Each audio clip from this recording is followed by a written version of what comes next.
1, 2, 3, 1, 2, 3. Test, test, 1, 2, 3. Testing, testing. Can anybody hear me?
Councilmember Rabati.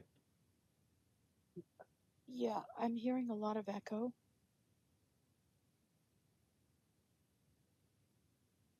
Wait, now I don't hear anything.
Town Council work session to order. We have two items on this evening's agenda, budget work session followed by a roundtable. I'd like to pass it now to Brandon Zudema in order to get us started. Town Manager Zudema. Thank you, Mayor. Good evening, Mayor and council members. Glad to have you with us for this. Did you want me to share, or would you like to share that we have a remote member? And Councilmember Ann Rabati will be participating remotely, and Donna Fender will be absent this evening. Okay. Thank you. So I'm actually, as we get started, going to turn it over to Byron. He's going to walk you through some introductory material, share a little bit about FAQs, and then we'll be sort of tag teaming in a three-way fashion to some extent as we go. So Byron. Good evening, Mayor and Council. Thank you all for joining us again for this budget work session. I do want to just start by mentioning that we do have handouts for everyone. Not just a copy of the PowerPoint, but also the FAQs. We've taken the time to try and answer the questions that you all asked of us the past few work sessions, as well as the retreat. And so definitely take some time to review that if you haven't already. Additionally, we have another handout that is just all the requests that were made by staff, organized based on category and your particular areas of emphasis for this budget. So also take the time to take a look at that. We'll go over that a little bit more as we continue this conversation, as we talk about the buckets a little bit. So let me real quick, if you don't mind. I'm sorry, I should have said another item. Again, we really appreciate all the discussion and feedback we've gotten to this point. The goal tonight, as a reminder, this is our last scheduled work session before you would receive a recommended budget at the end of the month. So what we are looking to do is provide you some of the detail and answer some of the questions that you've had for us with this presentation, updating from the last time we were together, with the idea that we would ideally, if possible, reach consensus around where we might be in terms of new revenues so that we can then use that to craft that recommended budget. So that's the end goal, but understand there's questions you have and things you want to understand. We'll do our best to answer that tonight. If for any reason we don't get through that tonight, we will have a backup plan to get back with you as soon as practical manner, and we'll work from there.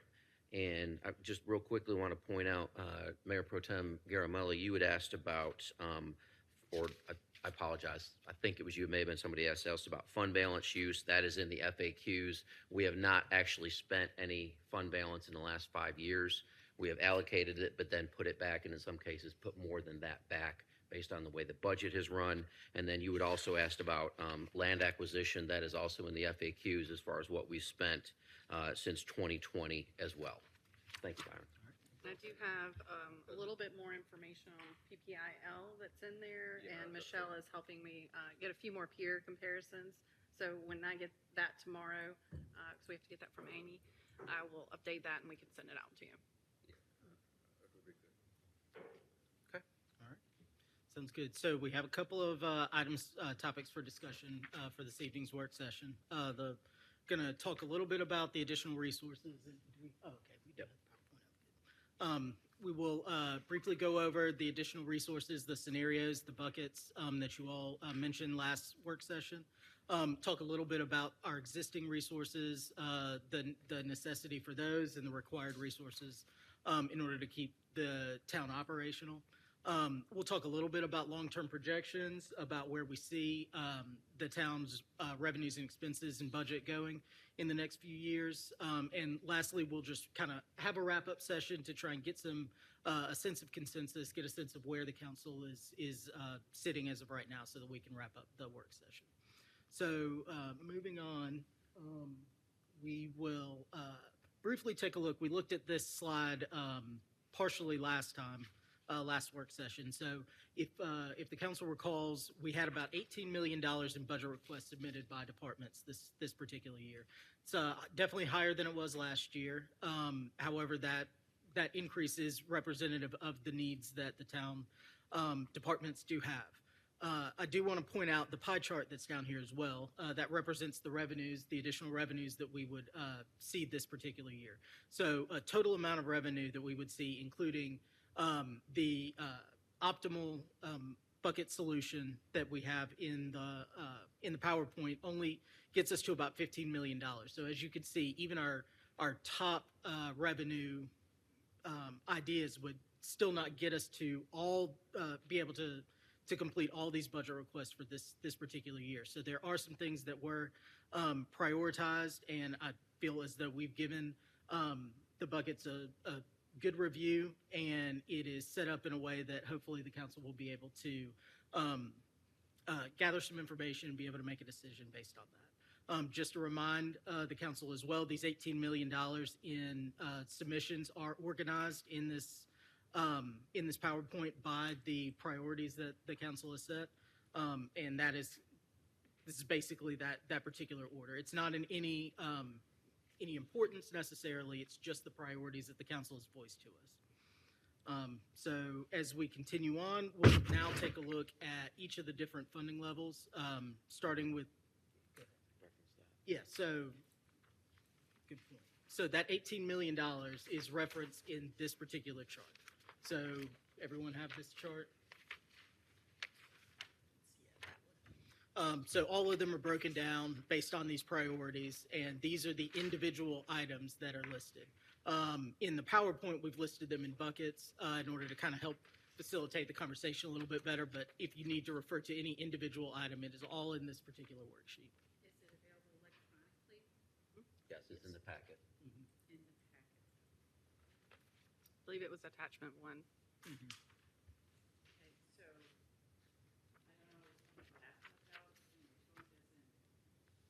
Do you want me to email it to you real quick? Okay. You want me to? I can do it really quickly if you want. No, That it's way you okay. don't have to You get go off ahead. there. Okay. Mm-hmm. Right. It's a little hard for me to read. Yeah, it's It's the biggest print or the biggest page we can print on without getting obnoxious. Yes. I admire those that can read, but I also admire the fact that you got it down to 2 pages.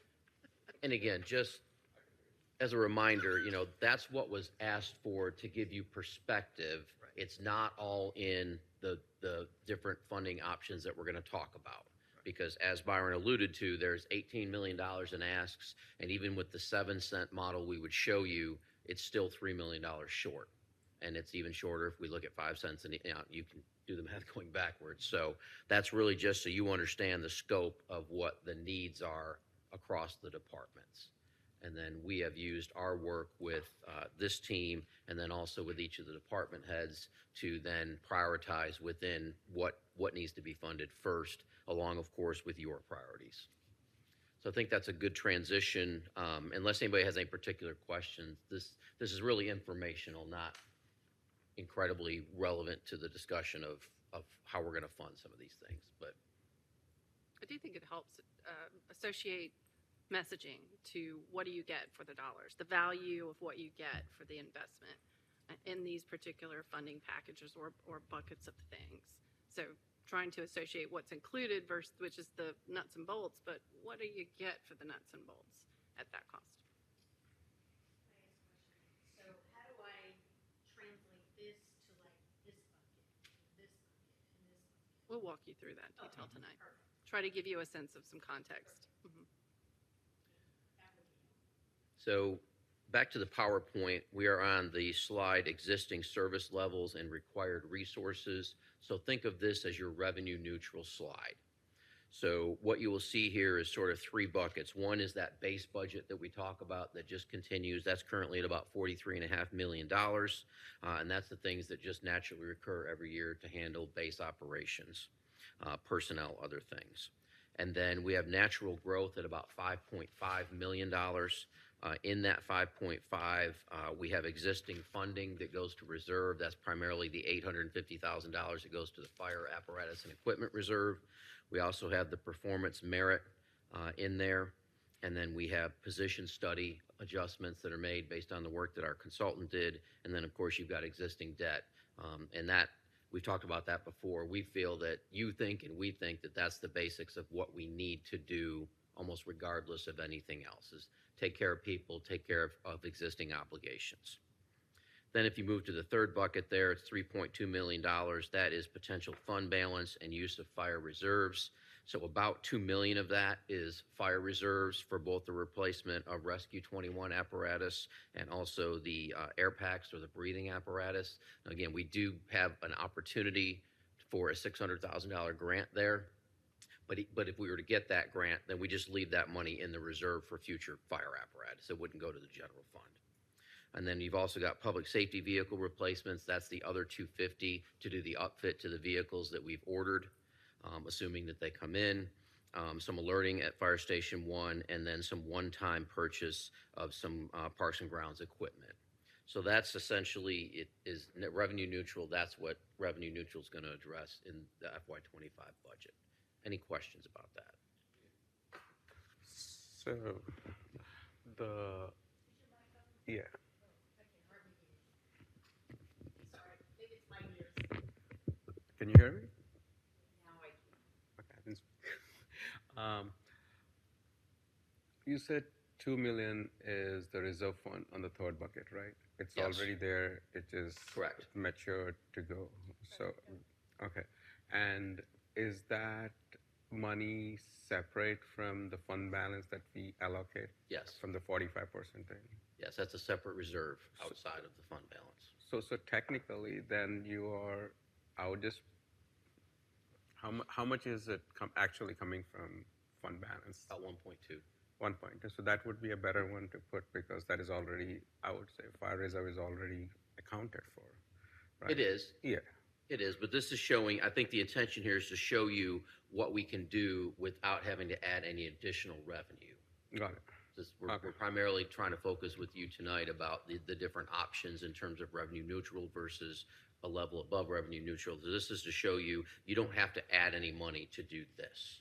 Got it. Okay. Money Okay. we added Okay. years ago, or over the past years, that we're calling forward to spend now. Ev- So I call it Even the fund balance you're using. Fund balance is in the reserve, it's sitting there as cash, and we're calling it forward to now Okay. utilize. Yep. Other questions on this slide? Okay, so that is your revenue neutral slide.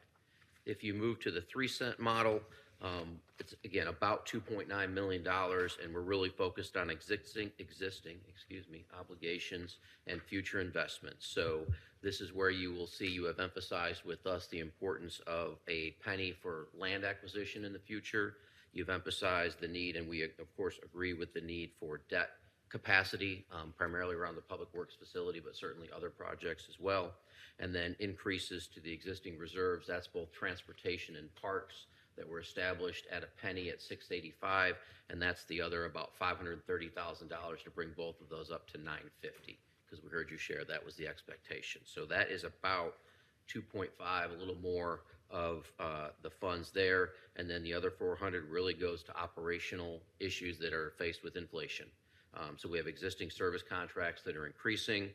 We have to pay additional money every year for liability and workers' comp, some shuttle service costs, and then again, fuel. And you heard from Chief Lazinski just on Tuesday how dramatic that can be.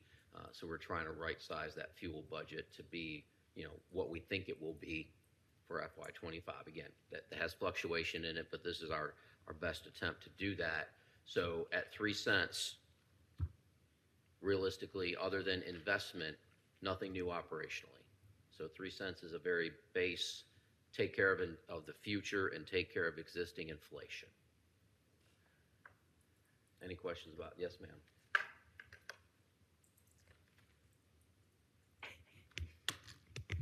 Satish. Okay, so one of the things that we said back in retreat was that we wanted to see the revenue neutral, and you just shared that. And then we're starting on the journey of what can you do at 3 cents, 5 cents, 7 cents. And we did ask that anything that you bring us that's above revenue neutral, we have to demonstrate what's in it for the public at large, residential, business, etc. So as I'm looking at this 3 cents, I'm thinking of that lens. What is the public going to gain from it? And it doesn't seem like, it feels like it's a strong enough message of what they're getting for the 3 cents. I did submit a later item from the roundtable about raising awareness and appreciation for public works, because I see in this budget, there's a 1 cent public works set aside because we know it's going to be very expensive Yes. in order to rebuild that. But other than that, what kind of story, what kind of value does this bring with the 3 cents? Because I'm very concerned about the fact the economy seems to have rapid inflation, and this affects people's mortgage payments as we add more taxes to their monthly payments. So we have to be very mindful about the value that we're bringing to them. Yes. So under this model, I think what you would be talking about is your commitment to the future of the community in terms of, again, making sure, and let me also say, this is not messaging yet. This is what comes with those dollars. We'll work on messaging, I think, once we know what your comfort level is at a certain amount of revenue. So we will have that for the budget message. We will have that for the recommended budget. And you will recall that we had, at the last meeting, we showed you some information, and we did not include some of these initial investments in the 3 cent model, but we heard clearly that that's what's important to you. So that's why that's framed this way, is to include what you identified as your priorities and what we have to do, regardless of if nothing else changes. We have to do, these existing inflationary costs for things we're already doing. So once we can, if you were to settle on this, then we would absolutely help craft a message around the value of being prepared to purchase new open space and green space. We would talk about the importance of being prepared for transportation projects and for other parks projects. And of course, we would have a well-developed message about the value of our of our public works department. And we'll have photos and messaging around all the good that's in the community that they don't necessarily realize is from public works, because it doesn't scream that when you see one of those trucks. But we'll absolutely have that messaging. It's the invisible champion, I call it. So yes. I will be candid. 3 cents is a lot for me. I was hoping we could do more with the base budget, and some of these items I thought would be included in the base budget. So I'm a little disappointed. I know there's increased costs, but I'm just very sensitive to the value that we're returning for our community. Understand. Thank you. Anyone else on 3 cents?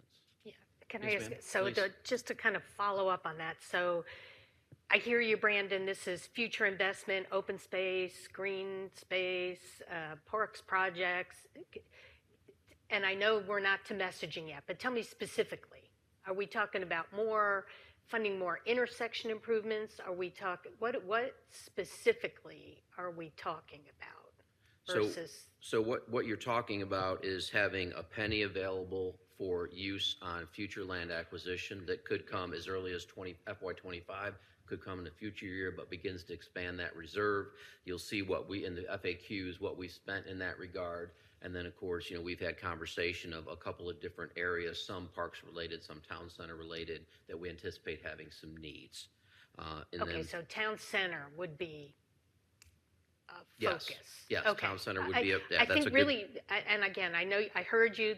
We're not to messaging yet, but I think that would be helpful for me certainly to Yes. to understand what specific projects are we talking about. Yeah, I think so that town center initial- definitely. Yes, that initial Okay. land reserve would certainly be for that. Keeping in mind, we have some different options with parks and land acquisition. And of course, we'll have a bond in 26 that includes 6.9. A bond, yeah, 6.9. So in 26, you have a 6.9 bond still to be issued that will also be able to fund parks. Which we land have to pay debt acquisition. on once we, okay, Correct. got it, Use got of it. authority for land acquisition is pretty hefty, and we're going to be doing an issue for at least 2.1 coming up in 2024 to get that access, because we have purchased land for parks, and that will help. And then you have another 6.9 that's in the wings for 2026. Okay, okay. As far as designation for, like, let's just take, for example, the transportation reserve. If you think about what's in motion right now, is you have some studies that are going on that head-related access for Morrisville Parkway. All of those are going to feed information forward that these reserves will be able to fund at least getting projects shovel-ready. So make connections to activities that are going on right now to tell us and determine what we need to do better or improve and where we need to invest those dollars. And putting those dollars aside now is what's going to help us take action once we know that information. So it's the access study on Morrisville Parkway. We have an SS4A grant that's in progress that's supposed to be helping us know other things that are related to intersections and head improvements. This is fueling that. And remember, we also have in the CIP intersection improvements for phase 2 and 3. This is also the reserves are directly connected to that 5-year plan and are there to align funding and resources to that to bring Okay. this to fruition. Thank you for reminding me about the Morrisville Parkway study, because you're right, there's of course, we haven't seen the latest feedback from the public on that, but there are lots of proposals in that study that are going to be very beneficial to the public. You know, the turning lanes, you know, I can't tell you how many people have told me in the last couple of weeks about, because I've really encouraged folks to input their opinion through that online survey about the right turn lane at Morrisville Parkway and Davis Drive. That is like, hallelujah. You know, everyone keeps saying. So that would help, or this would help the funding of that particular intersection and maybe some others up and down Morrisville Parkway. Okay, all right, thank you for that, I appreciate it. One thing I'll say, I'm pretty disappointed that every time we put money into the transportation for intersection improvements and everything, studies are done, after studies are done, but I'm not seeing fruition of a project completed. You know, the reason I say that is either we are waiting on DOT to do it, Macroman, or aviation, you know, and like we are just banking money there without doing anything. And every time I'm telling the same thing, we are putting money on intersection improvements, we are putting money on signalization, but I'm not seeing the end of the tunnel, you know, because we got to be somewhere honest and transparent. Is, yeah, we're putting in, but it's not coming till 2027 or 2025 or whatever the project line is. But that messaging is not going that way, because for me personally, every time I sit in a signal, I said this is one lane that, especially aviation, it gets backed up in 54. And just one turn lane can do a whole difference. It's in 6 years and nothing is happening because we are waiting for DOT to do it. So do we have to really wait for that, for like just a small intersection improvement, or can we just go do it? Because that's the kind of a thing where people are asking, you know, what does it take to move the needle to get things done? Then budget after budget, we are putting money in intersection improvement. We're not seeing anything at the end of it. So we do have some projects that we will be working on as the town. I understand your frustration. We share that frustration, as I know the community does. But we're also trying to make sure that we're being good stewards. And yes, there's time gaps that we're not fans of, but also very cautious to not spend town money on a project that DOT is likely to fund in the either near or relatively near future. I hear what you say. I mean, if you gave us that direction, we could certainly have some of those conversations with DOT. But you know, in some of those conversations, it's going to be, we're going to build something that's then going to be torn up.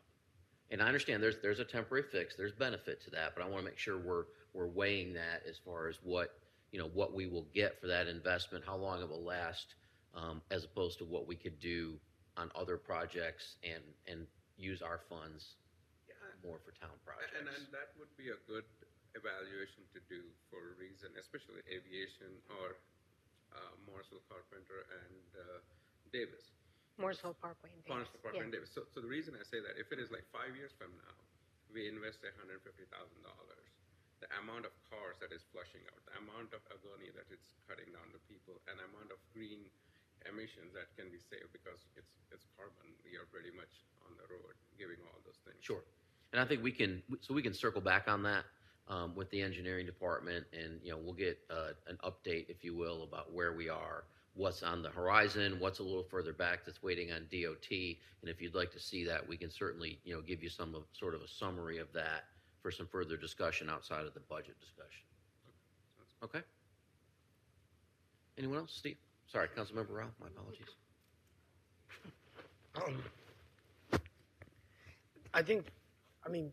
I look back at the retreat 2 years ago and really regret that we didn't move forward with the solid waste fee, because that would have given us about another 2.5 million of capacity, right?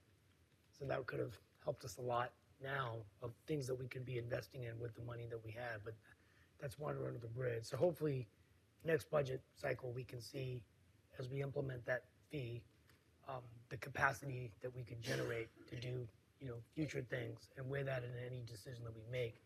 What I will say, to follow up on what the Mayor Pro Tem said, is that I think, even in the last retreat, what really came out to me when we began was when the manager had those 3 slides and said at the beginning, CIP, land acquisition, and different categories. And so what I would like to see is, for every investment that we make above revenue neutral, what are the specific tangible investments we will see that we can show our residents we're investing this money to do. So transportation is one. I think we have to, that's the one area, as the Mayor Pro Tem said last time, that across all of Morrisville, this is the concern we hear about.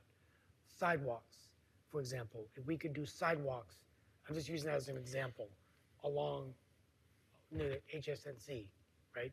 I'm just throwing that as an example. Just gaps in the town to make it safer for people to go walk. That something like that, I think, goes a long way to show the investment we're making, intersections. So the challenge is how much of it we can do, how much of it we can't do. If we come back and we do another study and a year from now it's the same thing, then it's like, right? So that's kind of like, where I'm at with that. Land acquisition, I think, is big, because the land acquisition can help us.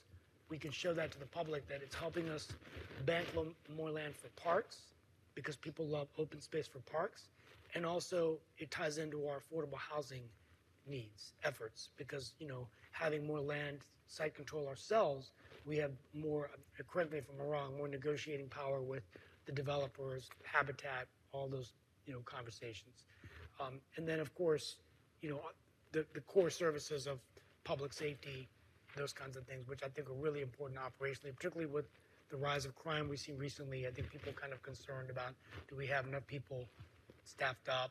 Morrisville Parkway, the speeding I see there, because I run sometimes on there, people are going so fast, and it's incredible. So we need to have more. So anyway, I just think these are the things that we need to look at as we decide, and I want to kind of see that tonight, and as we make a decision, moving forward, what we can show. You'll see, more of that detail as we move to the next couple of slides that shows what's there. I think a little bit of the challenge with the reserves is some of that is to have for when you need it. So, land acquisition, I don't have anything specific to tell you because we're working on any number of things, and we don't know when that may, realize itself.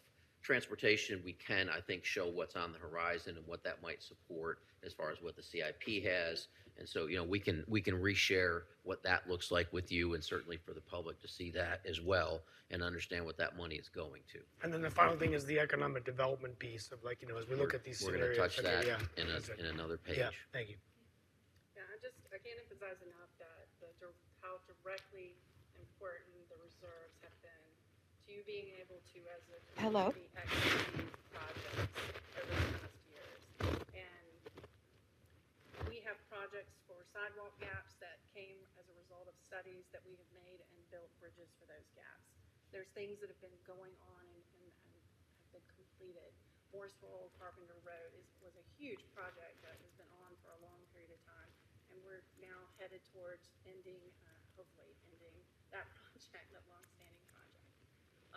The next cycle of sidewalks are coming through the pipeline in your CIP, feeding and fueling these reserves for future investments is breathing life into the future execution of these projects that you've already prioritized and put into play.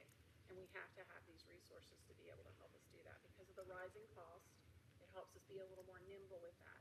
We have a really big project with Town Center that's your top priority that we need to build a funding plan around that is when we have the numbers and realigning and reorienting. These fuel the ability to keep this going.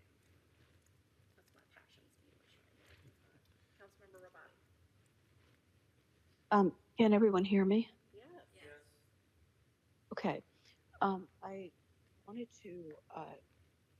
wanted to react to the 3 cents, which what I feel is that I appreciate the fact that we can message positively everything that's in here. And I absolutely trust you all to do that. But as I look at this, I'm saying this is not enough to do. Like this, to me, I understand that we're moving forward in specific places here, but to me, this is not enough for us to do. And I think that it just goes without saying that every single one of us is mindful of the impact to residents on whatever budget we choose. But it's also our responsibility to make sure that we're maximizing where possible what we're doing for our residents and balancing that against whatever, if there is going to be an increase, whatever that increase is. So, when a couple of weeks ago, when Mayor Pro Tem was talking about a community center in Town Center and some other projects that are pet projects of his, I have pet projects of my own. We all do that we passionately feel would be good for our town. I feel that what I'm seeing on this slide is not doing enough to enable us to ever get closer to those projects. Thank you. Thank you. Anyone else? All right, let's turn the page, if you would, to 5 cents. So that adds, again, with some rounding, approximately $2 million. And this slide is focused around program enhancement and expansion. So you'll see 7 buckets on this page. Again, those 7 buckets align with our conversations with you at retreat and what your areas of priority are. So as you go across these, economic and fiscal sustainability, that is primarily focused around establishing an economic development program. Under the 5 cent model, that would be a half-year kickoff in order to have a director and then also a part-time small business person, along with a staff position to help make sure that we're managing the budget and the other things. Capital operation impacts is positions in public works to support work that already is occurring and also new facilities. Southern Lot is going to open, Dog Park is going to open. We want to make sure we're prepared to provide those services. And then also is some money in there for facility improvements to ensure that we have the space we need to house our staff, particularly as we add staff. We are looking at some different options in that, in doing some renovations to existing facilities to better utilize some of that space. The mobility enhancements, this is essentially your transportation bucket. So shuttle expansion, again, there is a possibility of some funding support behind that, but right now it's budgeted for. Park maintenance for pedestrian and ADA items. Public Works has identified some areas of need that we can do better in terms of ADA access. And then also the alternative transit study that we've been asked to take part of as a part of our partnership with Campo. And again, there is some possibility of some grant funds for that, but we need to show you that we would need to pay for it. And if those grant funds come, then that would be a bonus of sorts, if you will. Public safety. This is a significant commitment to our public safety departments. So this includes a total of 6 positions at the 5 cent level. They would be mid-year positions, so they would be hired for January 1st. And yes, we fully recognize that that influences the FY26 budget as well, because they would go to full-time in FY26. But we have enough one-time expenses proposed in FY25 that there would be funds to cover the full year for these positions in 26 without needing an additional revenue source. So that would include the battalion chief of planning in the fire department, 3 firefighters, again, 1 per shift. That's consistently the way you have, and that we would ask you to support growth in the fire department. And then 2 police positions, 1 civilian and 1 sworn, to be able to create a 4-person impact team in that department. And that speaks, Councilmember Rao, to some of what you had mentioned. And you've seen some of the results that the temporary impact teams have had. So the items that they would address are out there. This gives dedicated staff to dealing with that, to being more proactive and being preventive to some extent with the issues that exist. Talent investment, so this would be beyond just merit. There would be, this shows a 1% cost of living or a market adjustment, and then also a small contribution towards recognizing longevity.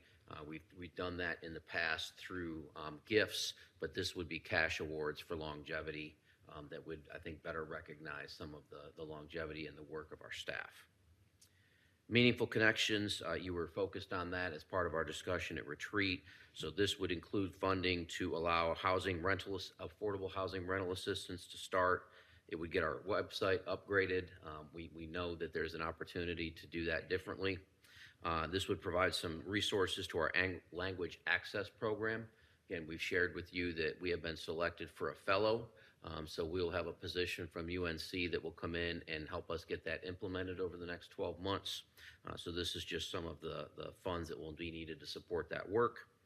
A new platform for fitness at MAFC. It's a new software, not especially expensive. I think it's about 17-ish. 12, sorry, even better, 12, that gives them a little more flexibility and reduces staff time and how they have to worry about scheduling things. And then this is partial implementation of the mural program as well. Finally, technology. So this funds a part of the planned hardware replacements, gives us an upgrade to what you'll hear us talk about PEAK, or the agenda system. Has some limitations. There's an upgrade out there that we've met with their staff. Our staff has reviewed it, including our clerks, and see a great advantage to that. So that would be essentially a one-time cost. And then security upgrades related to FortiClient and some parks admin access control. So we have tried to sort this out to show you that we recognize what your priorities are. They largely blend with what our priorities are as the leadership team and also as the department heads. And again, this is trying to be creative to get as much as we can by using some half-year positions, by using some reduced implementation. If you look at some of the technology, we would have to potentially catch that up the next year. So we're not funding everything, but we're also trying to be very cognizant of what 5 cents means to the community before we would show you anything else. So we look at this as a balanced approach to trying to make sure this is where I think we really can get into the messaging to the community of there's very tangible things here that additional tax money would fund and support and would benefit the community, residents, businesses, everyone as a whole. I'm happy to take any questions on this. Councilmember Johnson. Actually, I think Councilmember I'm sorry, was first. missed the tag, my mistake. Thank you. So, point of clarification, and this is important for those that aren't watching this well, if they're looking at it offline or at these. The 3 cents is your first proposal, and then you layer on the 5 cents. So the 5 cent is not an or, it's an and it's only a 2 cent increment. I think it's important that we put that context on the slide, even putting a tiny little dot saying the 3 cents plus, and then expanding all of these boxes.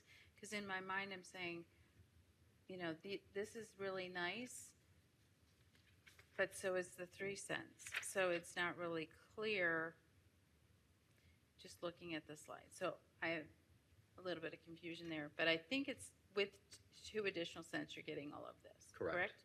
Now, with the enhanced Excel spreadsheet, which I can see on my laptop instead of the microprint, I'm reading some things about the housing assistance, and there is an ask for a position to administer the rental assistance, and that would also be expanded to be a liaison with a project like Habitat for Humanity and so forth.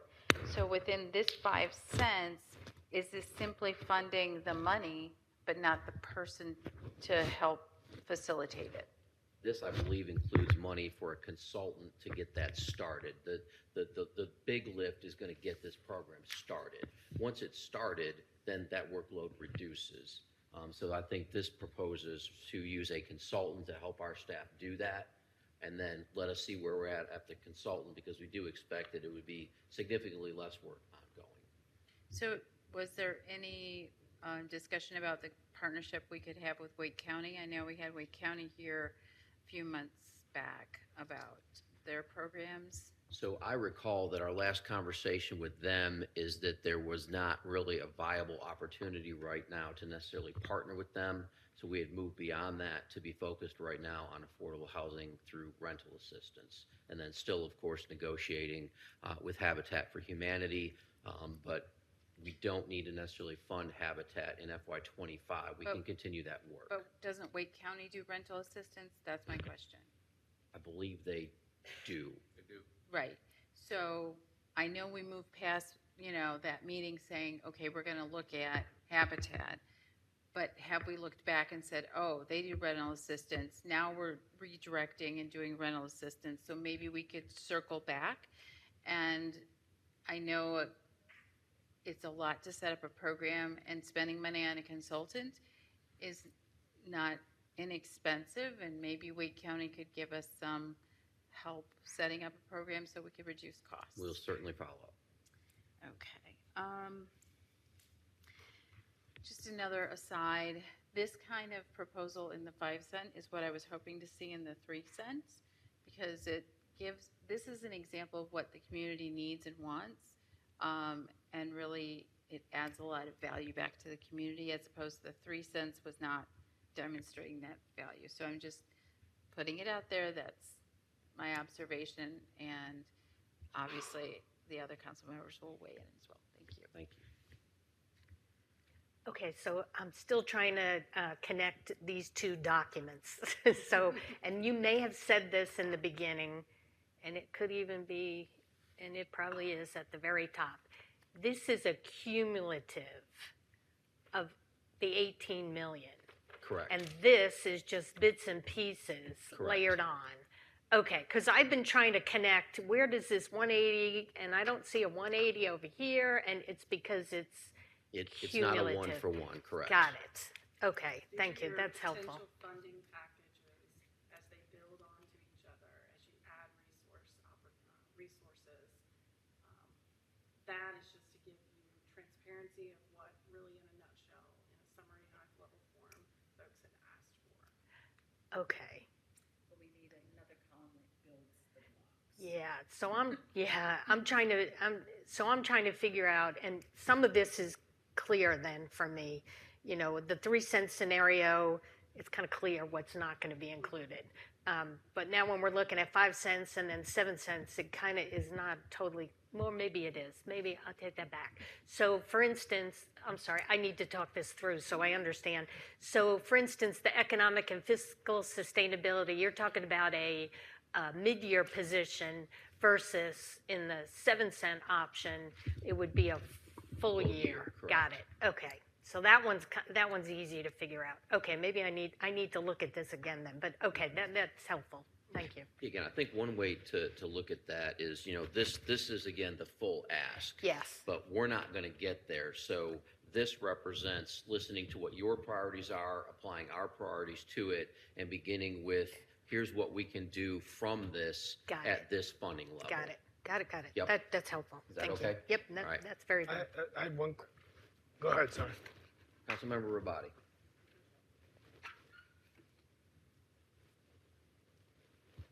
Thank you. So I do, to Council Member Scroggins Johnson's point, I do think that it's important to emphasize the fact on this slide that this is, all these items are in addition to the 3 cents, because I think that this is where we really see, we really see things kicking into high gear. And I do think, especially in the public safety improvements, like I know that it's not an and or situation. Like we can, we can get some of this and not quite go to 5, and I understand all that. But I do think that the public safety improvements specifically, I think are really important to the public, and the impact.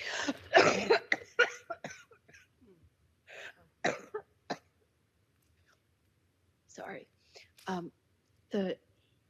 The preventative impact of the police impact teams, I think, was very clearly demonstrated in the chief's last presentation.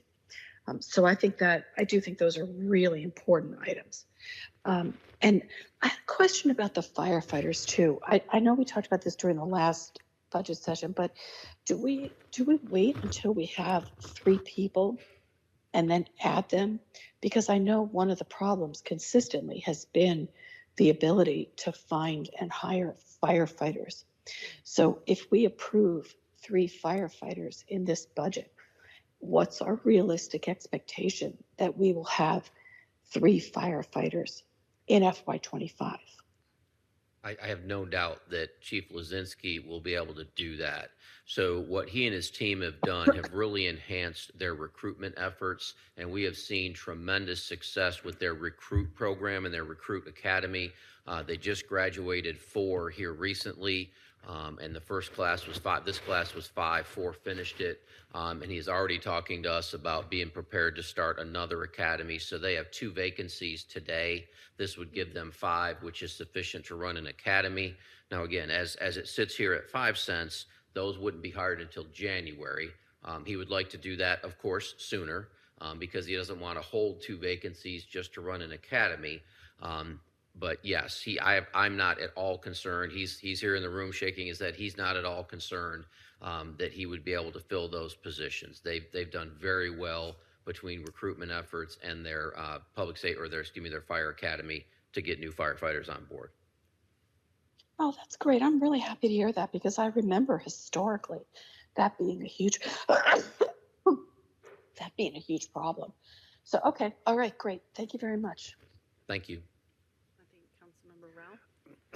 As it relates to the economic development, when you say, what's the difference between, I have 2 questions. What's the difference between like starting off and then how quickly would it roll into a full-time position?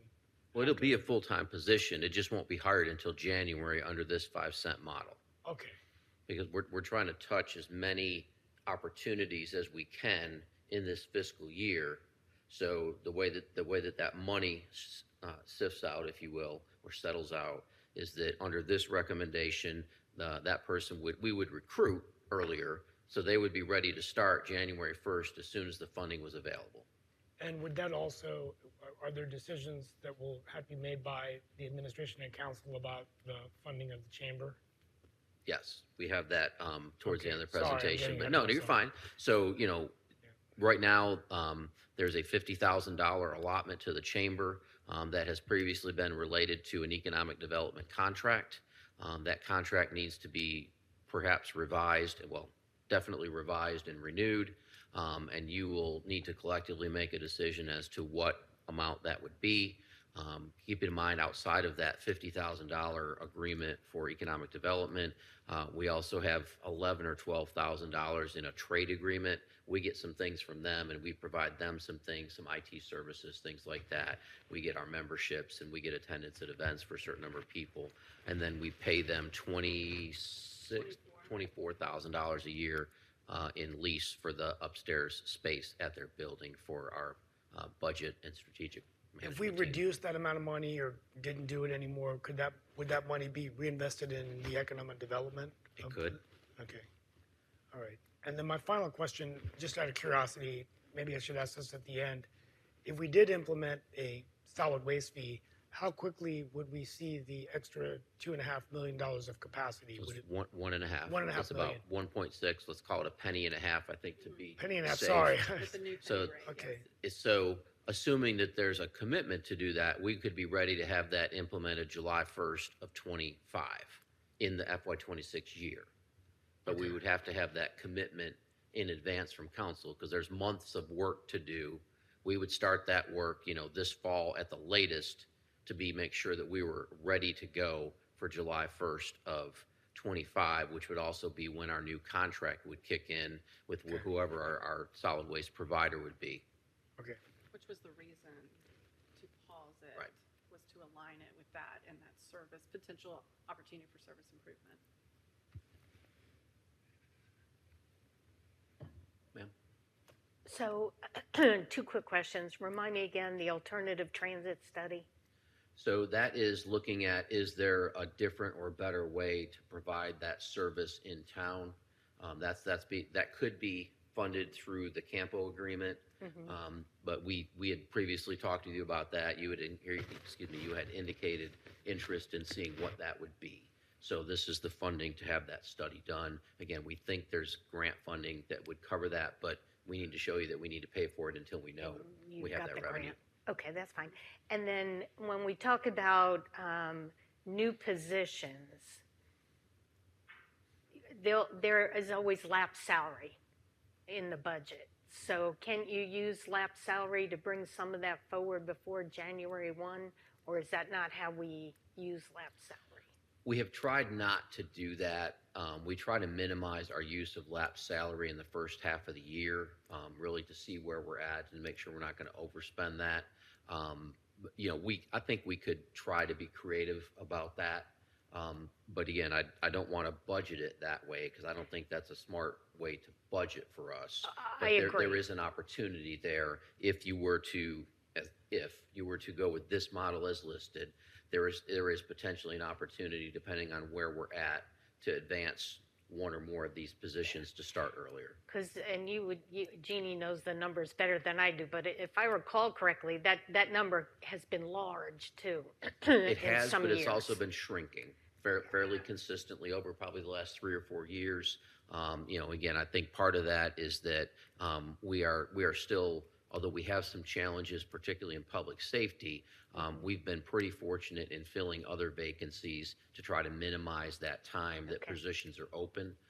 So there is still money there, but there's not as much money as perhaps in the past. And so with that, one of the things that we're trying to do is be less reliant out of the gate on fund balance. If there's things we know we want to do, we're going to budget for that to the best of our ability rather than assuming that it would be covered by managed vacancy. Okay. And just to, I know you said this at the beginning of the meeting, and it's in here in the document, but the lapse or the fund balance we have used to balance the budget every year, we have not used that fund balance. It always goes back. Not in the last 5 years. Yeah. Now, your execution of your budget is getting better and better. So we're putting Hear the ya. money in play. So that gets us closer and closer to that. We just need to be smart and mindful. What he's proposing is maybe less than around 3% of the budget. That's usually my margin of saying, okay, we can definitely return that value as long as revenues are exceeding expenditures and you're not utilizing 100% of what you spend each year. We're closer to 95% now. Okay, Execution. that's good. And remind me one more time, Jeannie, I know we talked about this in the past. What are you using for a growth rate again? So our growth rate in ad valorem is actually above 4%. So it's increased, and really that's coming from the McCrimmon extension that's been coming through, and it's just the shift in the type of industries, clusters that we're seeing and experiencing. I know office and institution is having a bit of a different impact, but it's the bigger picture of things. It's what's emerging, what's new. And for Morrisville, that proximity plays a large role. And they're shifting what types of uses they make available for. So Southport, for example, they have completely reinvented themselves, and they're their asset of their value of what they represent to Morrisville is better now than it probably was a couple of 100%. years ago. Yeah. And not all of that new development hasn't even hit the books yet. Right. Yeah. For the most part, that's Yeah. correct. Yeah, some there, but more of that will come as it starts to Yeah. infill. No, there's a lot out there. So, yeah. Councilmember, or Mayor Pro Tem Caramel. So, Brandon, I think just piggybacking on the fund balance, usually any fund balance, what kind of, if it is there, what kind of things you'll use it for? So I think the fund balance has been used in some No, different. sorry, not fund balance, the Okay. lap salary, sorry. Lap salary. So we have used it in different ways. We have used it to support some HR functions, succession planning, some other things there, which we're going to formalize a little bit more over the next 12 months as we get that department back up to staff. We used managed vacancy in this year to support the Parks and Rec expansion and that recommendation that you saw from me in the fall. So that was managed vacancy money. We will occasionally do, if someone, if a department has a program that comes up that wasn't anticipated but has good value to it, we could use managed vacancy to do some of that. But again, we're also, we're seeing that number get smaller. So we're also trying to be less reliant on assuming that managed vacancy is there to do specific things, but rather have it available more for the unknown or the unexpected. So is it a restricted fund or it can be used for anything, anywhere? So ideally, we try to use that for personnel because that's where it's at. Okay. I have that authority. We can shift that if we choose to, but generally speaking, we focus that on things related to personnel because that's where it was really allocated to. Makes sense. And also, with the base, what is the base budget now, in 2025? What is it, the final number? So as of right now, it's sitting at about 48 million. And what was it last year? 40, was it 43 million? Your expenditure-based budget is Yes, 43.5, yes, sorry.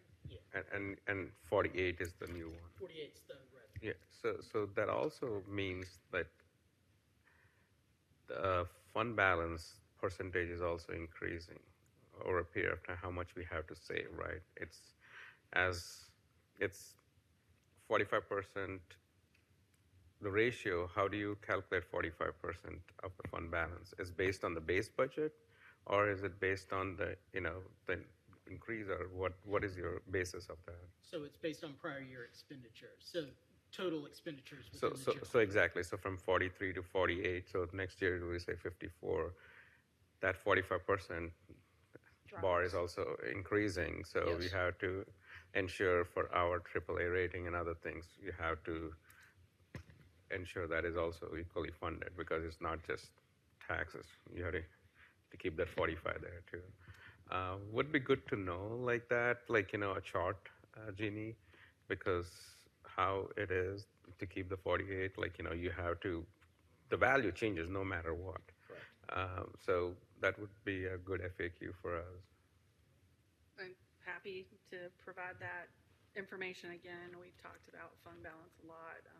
No, One of Byron's comments coming in is, wow, you're very knowledgeable of the meaning and purpose and why it's important in terms of fund balance. There's a lot of moving parts that I'm sure Byron would tell you in terms of calculation of how we get to this percentage. So I'll pull some of that information back up and provide you as a reference. It's not just about revenues exceeding expenditures. It's about what your liabilities are, any deferred revenues, that value as of June 30, that actual expenditure value, less any transfers that are in there. That's what it gets measured against. That number really does change. Now it gradually goes up and up and up because our performance against expenditures is improving. So yes, generally I agree with your comment. Your percentage is going to change in time. But we have restricted elements that are a part of your budget that we have to account for. And those restricted pieces and resources get carved out. And what's left sometimes, so for example, you're increasing your reserves. It's going to impact that calculation. you're committing resources now that are no longer liquid cash. And that's what that percentage policy that you have for unassigned fund balance is really all about. So when you commit more money out of that pocket, that pool of money that gets measured at June 30, then that does affect what that percentage could look like in the future. Now, it's cash, reserve cash you control. So that's the other side of the coin here. I want you to hear it. Not a bad thing. It's a part that we have to factor into the calculations. So the AAA ratings, when are they calibrated? Like, is it calibrated every year someone does it, or only before the bond? How does that work? You answered that question. It is with the bonds. Okay. When we issue bonds is when we have to go and get back in front of the credit rating agencies. And we are working to do this issue in 2024. We have it scheduled, I believe it's in August, largely for town centers to get that resource in here, and for land acquisition and some street improvements monies. So we have a timeline we're working against. We want to be able to use fiscal year 23's audit because it was really good. And we are moving against that timeline where they're going to flip us over and they're going to want us to wait until fiscal year 24's audit's completed. So right now we're using fiscal year 23 with the credit rating that comes up. But it occurs when we have an issue or a referendum or we do installment financing. It's not every year. Right. So then my question is, like, when we float a bond, or basically say, like, we are going for a $40 million bond, so they will check us, but when we are floating this bond that you're saying in 2025 will be $6 million that will be coming, at that time also they check it? Or is it only during the time when we go for a lump sum 40 million? How does that work? So it's when we issue an existing authority, like we're doing in 24, they'll run us through the Okay, so process. basically pretty much so Right. it is pretty much every time, but it's not really a bond. Anytime we are using a bond money, even though the public has approved for a bond, over the period of years, every time your credit card is, Anytime you're going to sell, yeah. So not it's just necessarily check. use the Okay, funds, but that's- if you're gonna that is sell what I was bonds, trying- yes, because that okay. really impacts what your interest rate becomes. Okay, and got that it. credit rating really significantly impacts that. Okay, so pretty Yeah, much what the reason I was asking all this is, which means that pretty much we got to be on top of it to always have the AAA rating to get the lowest. Right. Okay, got it. Which is why you have the policy that you have. Now, I would also add to you that credit rating agencies like to know that you use it responsibly. And your policy establishes that. And if you draw down, you have the policy that says you will build it back up. Lap salary is one of those mechanisms that actually allows you to replenish your reserves at the end of a year, a fiscal year. It's just one of those strategies. So monitoring that execution of budget becomes important. Knowing what you're committing or what restricted sources are there are also equally important. And what it gets measured to at the end, for what it gets measured to at the end of the year that drives the percentage that it represents. Morrisville, if you look at the number and the value, let's put aside the percentage. If you just look at the value, we have continuously been gradually increasing the value that we set aside for that fund, for that reserve fund. So I just wanted to call that out. Thank you. You are in really good standing. And I can't say that enough. You might not be at 45%. You're right, just right below it. But you're in a really good position when folks look at your books. Okay. Any other questions on this slide? No, that was helpful. Okay, well, let's turn the page and we will show you sort of what we've described as the optimal scenario or the optimization of your goals and our goals and our combined priorities. So again, for clarification, this does add to the existing slide. So this is new information that will be added on, and we'll figure out a way to show that more efficiently That's a good point. So, some of what you see here is the positions that were listed at 5 cent that were partial year, are full year now. Again, for example, small business was a part-time, it goes to a 3/4 time position. And then you have a full year of a budget analyst. This option adds a position in finance, a generalist to help us support the work that goes there. The capital operation impacts add some additional opportunities for some repairs at MAFC, roof replacement at PSMS, partial funding of some other athletic facility repairs and field repairs. For mobility enhancements, this allows us to do the comprehensive transportation plan update. That is typically a 5-year update. We're in year 6. So the sky's not falling, but we want to do that sooner than later. This includes some additional pedestrian access, ADA improvements, along with some street equipment upgrades for public works that gives them a little more flexibility to do some smaller projects on their own rather than having to contract that out. So it's one-time costs that will save us some money over time, also make us more efficient in those smaller repairs that come up. For technology, again, we go from half to full funding of planned hardware replacements. This adds a partial year GIS analyst. The work is there, and we want to get somebody added to that position when we can practically do so. This also includes some generative AI advancement that we're interested in doing as well. Under public safety, again, takes those positions to full year, and it adds an assistant fire marshal position. So we currently use 2 part-timers to do that work. This would take that part-time money and then add to it to create a full-time position. Just creates more, a little more capacity, also more reliability, and somebody that's here all the time, and we're their primary employer instead of relying on somebody from another department.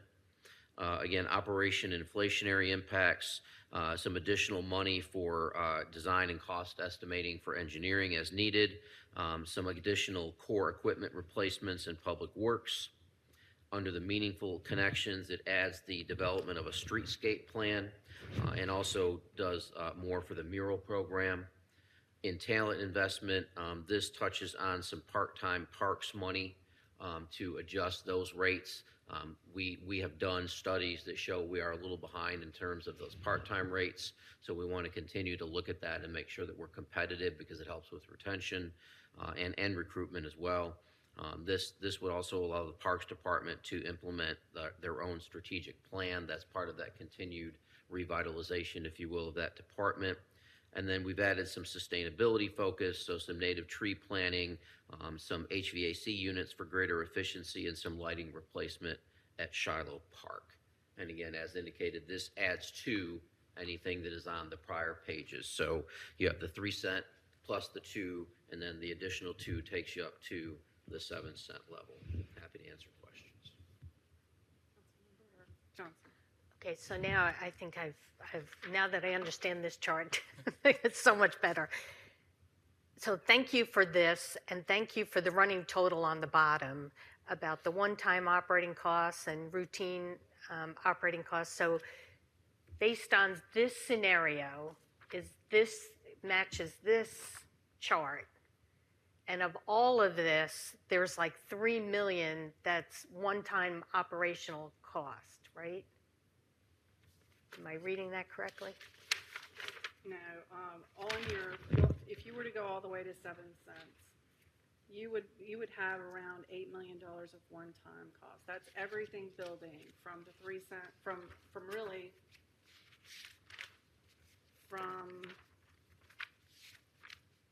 this page all the way layers on to 7 cents. You would have $8 million in one-time cost, and then almost $8 million in recurring cost that would impact your base budget going forward. And that's inclusive of that column that shows other committed costs.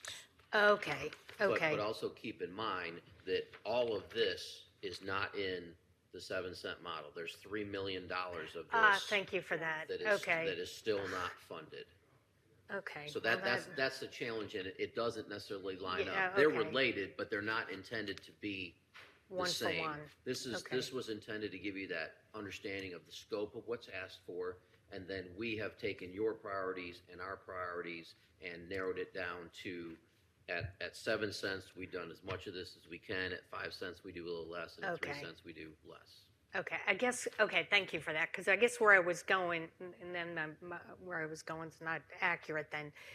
If, the last time we met, I told you I was a hard no on 7 cents, and I also told you I would take a good hard look at Which this. I appreciate. Thank you. And I have done a good hard look at this scenario, because there are some really important things in this scenario as well, no doubt, no doubt. But there's also another 3 million that's really important. So I guess what I was trying to figure out is if we don't go to this scenario, how much of this can we pull in just a 1-year delay? How much, and that's where I was trying to kind of meld these two documents together. So I would say that, and Byron, correct me when you think differently. So the challenge you have is we are trying to look at this as a multi-year budget. But the additional revenue, so if you go at 5, for example, there's no more new revenue coming next year other than what occurs, naturally occurring revenue. Yes. And I think we've shown you that a lot of that gets eaten up before you get to do a lot of new things just because of where we are capacity-wise. So, if you, and again, you could certainly have a discussion about 6 cents. We didn't specifically show that to you, but if there's some things you like in this, but some of the things you think could hold, there's always a 6 cent option. But I will say that there will be, I think it's a little under $2 million of actual true one-time money that can be used again next year. Because some of that. Say that one more time. There's I'm about $2 million, I think is the number, of one-time money this year that would be available again next year. Because Okay. keep in mind, there's that 3.2 that's not really available again next year theoretically because it's out of reserves, as an example, 2.1 of that. So there is some money, but again, also keep in mind from a transparency standpoint, some of that one-time money for next year, we're going to use to fund the difference in the half-year positions if you go with the 5 cents this year. We need some of that so that we don't start from a gap next year. We always have a value of one-time resources that get used by the resources that you set aside for that year that roll forward and can be available for new recurring costs if you choose to, or one-time cost. And then you leverage your other reserve resources and your fund balance to sort of balance out what are those other one-offs that we can take care of. But your recurring revenues need to take care of your business, keeping the lights on, and your growth in that base budget. That base budget that's going to grow by $8 million if you were to go all the way to 7 cents. We need to now make sure we've got 43.5 plus 8 million in cash money or new incoming recurring revenue for next year, the year beyond that. And also keep in mind, I think the manager touched on this a little bit, but of that 3.2 million of one-time funding that you see in that revenue neutral model, 2 million of that is restricted. It's restricted for those fire apparatus and the breathing apparatuses. So it's not something that we could just transfer out of the fire reserve and pay for just, regular operating expenditures out of that. So there is, even within there, there's still $2 million that, we can't just shift. Got it. Okay. So it speaks to really some flexibility within your budget, the ability to roll forward and have something to work with. But what we've been demonstrating for probably the past 4 years, I look back at a slide that we said it was becoming more difficult to add with naturally recurring revenues to add new things. I mean, we said that last year, and we're here now really saying in order to infuse or do something new with just operations, we have to have an infusion of resources beyond just natural growth. And if you choose to prioritize reserves and funding them even at a higher rate, that draws down on that natural growth that we just have to keep that in mind. That limits your ability to change and improve just base operations. Does that make sense? Mm-hmm. Okay. Councilman Brown? Could you talk to us a little bit about For the 220K technology innovation, I understand the full funding hardware, but the generative AI advancement, what does that involve? Do we have any idea of what the cost would be? Or is it too early to say? We can look, well, I think we have a rough cost estimate. I think that in talking with Rick, what we'd like to do is build our own AI for the town.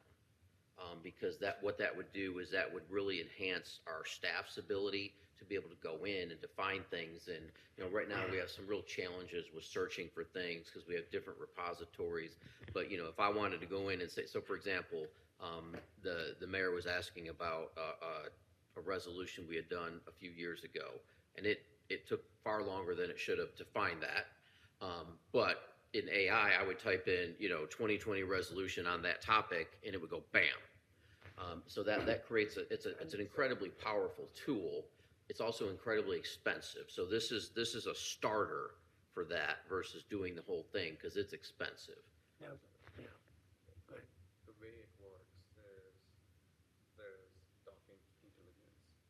Okay, so all the documents that we have will be fed into a system, and that is a token, like a whole our agenda packet. Okay, so our agenda packet will be one token, and it's not charged by the money. It's charged by the tokens you use for Search AI. So, as you rightly said, if I basically say, give me all the resolutions in the third quarter, it is already there through VectorDB that it will generate and give you a report. So that is expensive of how much time you use it and who uses it, because the chatbot up and down is token money that basically created. Thank you for that. Would this also be like eventually like the town, like for example, like years ago we talked about standing up like what the costs were for like a 311 call center, like people, residents calling in for different things. Would that not really? No, that's really a separate system. So this is like an initial way of getting generative AI used for our own internal documents. And over time that could evolve to the public, but it's never going to be a. And you spoke about that once at the conference. You talked about futuristic when you were on the panel. Yes. That could be something down the road. I mean, it could also be that with our smart city initiatives in the past, we've had success partnering with companies. There could be companies that could come in with ideas and pilot. And Absolutely. test. So that could be one way where we would be able to proceed. Yes. So, okay. Is there any way? The last question is: under the 5-cent scenario, is there any way of reinvesting, some dollars on the 5-cent scenario to be able to enable us to have that generative AI, or is it only under this model that we can afford? So the way that we have prioritized that and looked at, again, your priorities and our priorities and what we think is the most important, there is not funding for that generative AI in the 5-cent model. I think again, if you look here at the 5-cent model, it's really about more of the existing and making sure we're taking care of what we're already doing. It's hitting your priorities of let's get into economic development proactively and things like that. When you get to the 7-cent model, you start to see more of that ability to do really new things that we've heard you talk about. So we'd have to wait like another year before we did something like that. At least, yes. Councilmember Sparkins Johnson?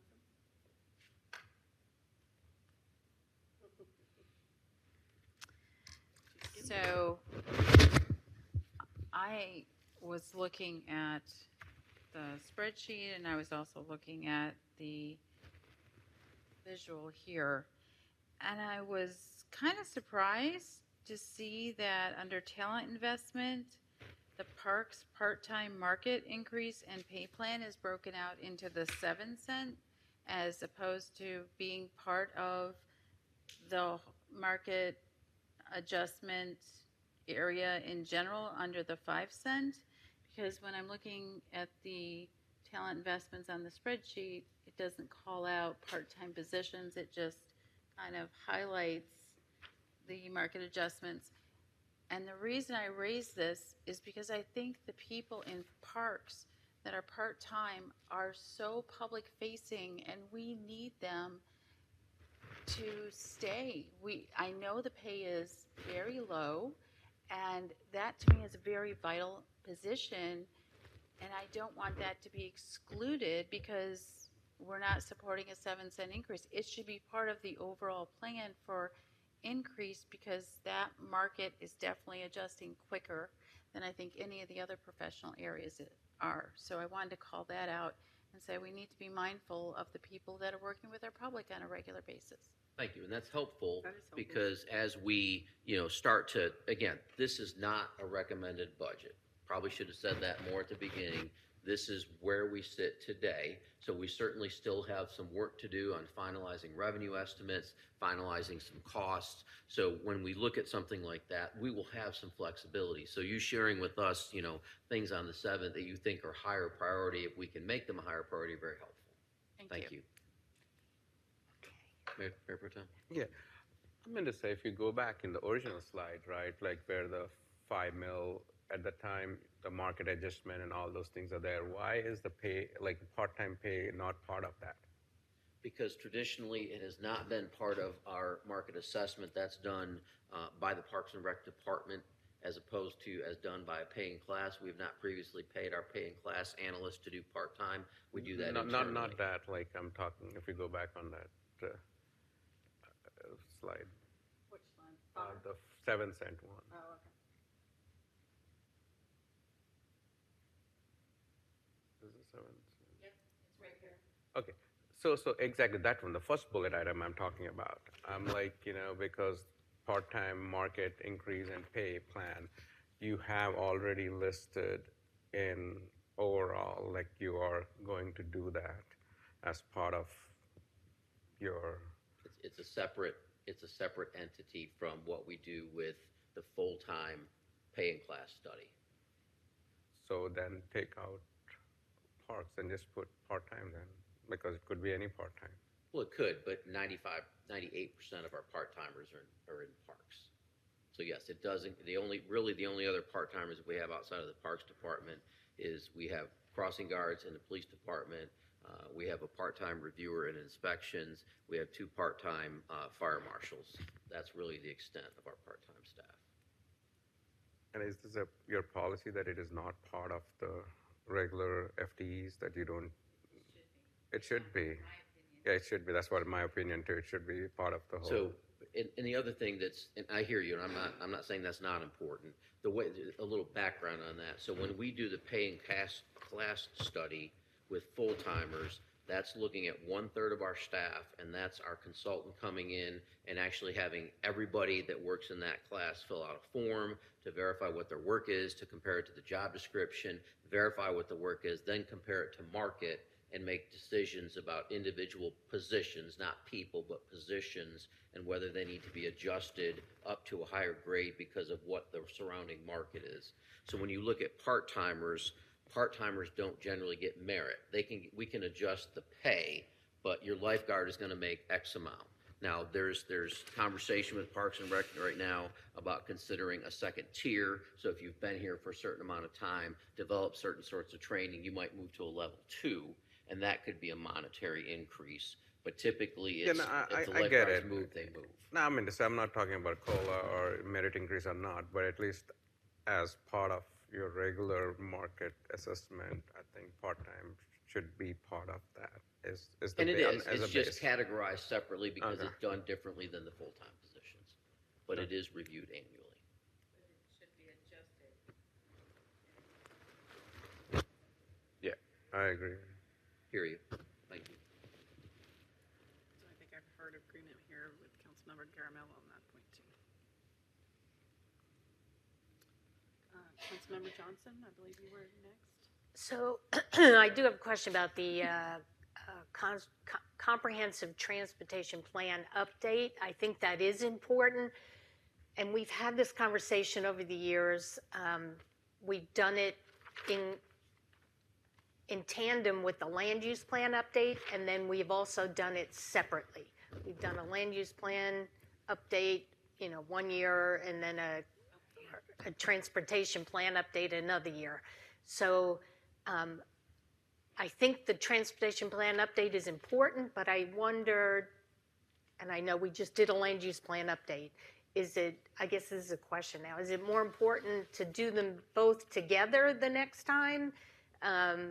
Or can we go ahead and do a transportation plan update? And if the answer is separate is fine, then I would hope to see that done sooner than later too, quite frankly. But So I would say that generally separate is fine. I actually think your revision of your land use plan actually informs what you're going to do potentially with your comprehensive transportation plan.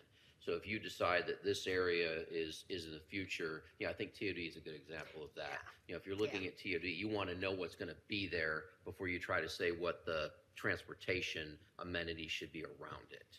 So I do think they can be separate, and they do tend to come land use plan. A couple years later, maybe 3 years later, you comprehensive transportation. A couple years later, you land use, and you're on that cycle. well, that one I would tell you I think is important because I think didn't you just say it's been 6 years? I believe that's correct. and the town has changed in 6 years. Yes. We have different land uses now. I mean, we just talked about McCrimmon, how that's different. Although hopefully the road improvements that have been done out there will suffice for the time being there. Yeah. That was done intentionally. So. Correct. And the timing is also very critical based on the CTP because the Macrimmon is starting this year, right? Like the flyover, it will take 2 years. No, I'm saying I hope so. If it is not, then I have a bigger problem. I already have a problem with DOT, but anyway. So strategically, when it would be a good time to have it is we got to look at the plans because that is always the key there. You do, I think, and I don't disagree, but I think the challenge is that the DOT stuff is so fluid that, this might be the right time to do it, but then they postpone a project and so I agree, or I agree and, sorry, my fellows people, I agree and, yes and, it's challenging to assume that it's going to be the right timing. Anne had a question. Yeah, Councilmember Rabati. Yeah, I just wanted to agree with what Councilmember Scroggins Johnson said about the part-time positions for Parks and Rec. I would really like to figure out a way to include those in an earlier budget, one of the 5-cent budget proposals. I think that's just something we need to do. So I'm not sure exactly what comes out of the 5 cents to fit that in, but I do think that's very, very important. Okay, thank you. This input's helpful as we take it back and listen to what you've said as important priorities at that vision high level.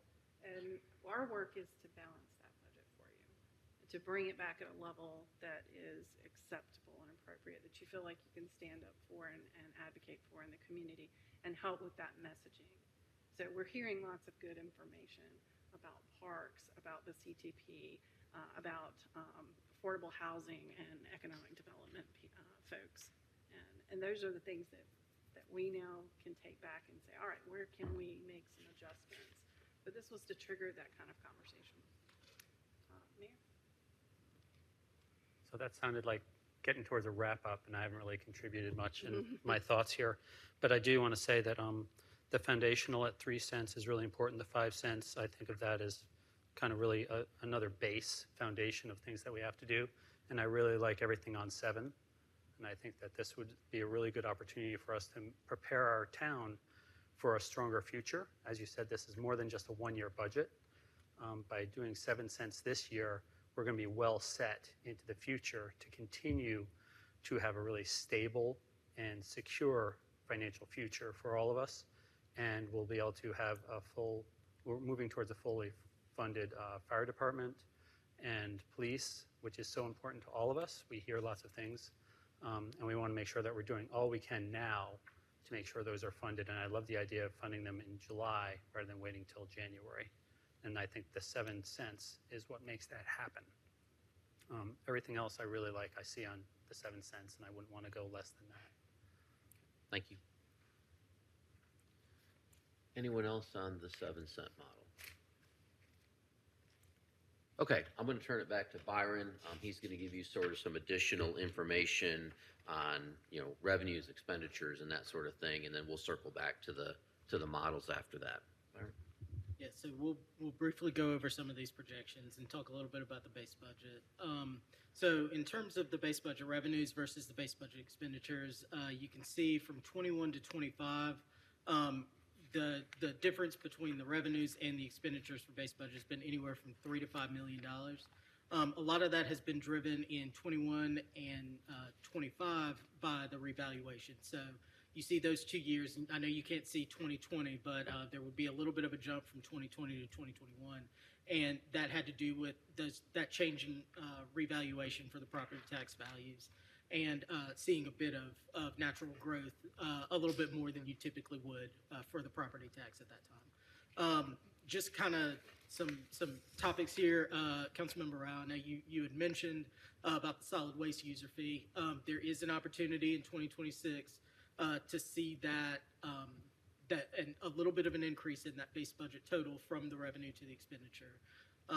However, also keep in mind that the base budget continues to grow roughly 10% on average based on the expenditures every year. So even though this chart, is short in time here with only 5 years, we do anticipate that number to continuously shrink. So yes, there is a little bit of a solid waste user fee opportunity for us to see some growth in that, but that growth does whittle away over time. Just make sure, or I want to stress that.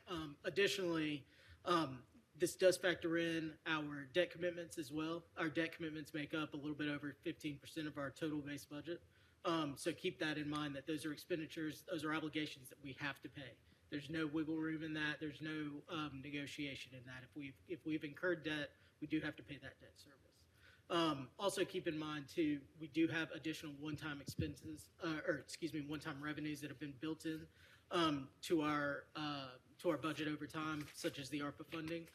That's revenue that will not exist in this current fiscal year, or not this current fiscal year, next budget cycle, and into the future. That funding has run its course. We do not have that available for appropriation anymore. So moving on to the next chart, this is looking at actual revenues and actual expenditures and the growth associated with that.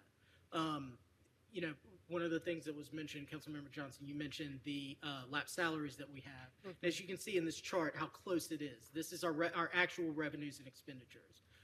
The fact that it is so close represents the wonderful job that staff does in the town in making sure they spend the budget that you all have allocated for them to be able to spend. And that can't be stressed enough. I know you see there are a couple of years where there are some gaps. A bit larger than others, just due to some timing.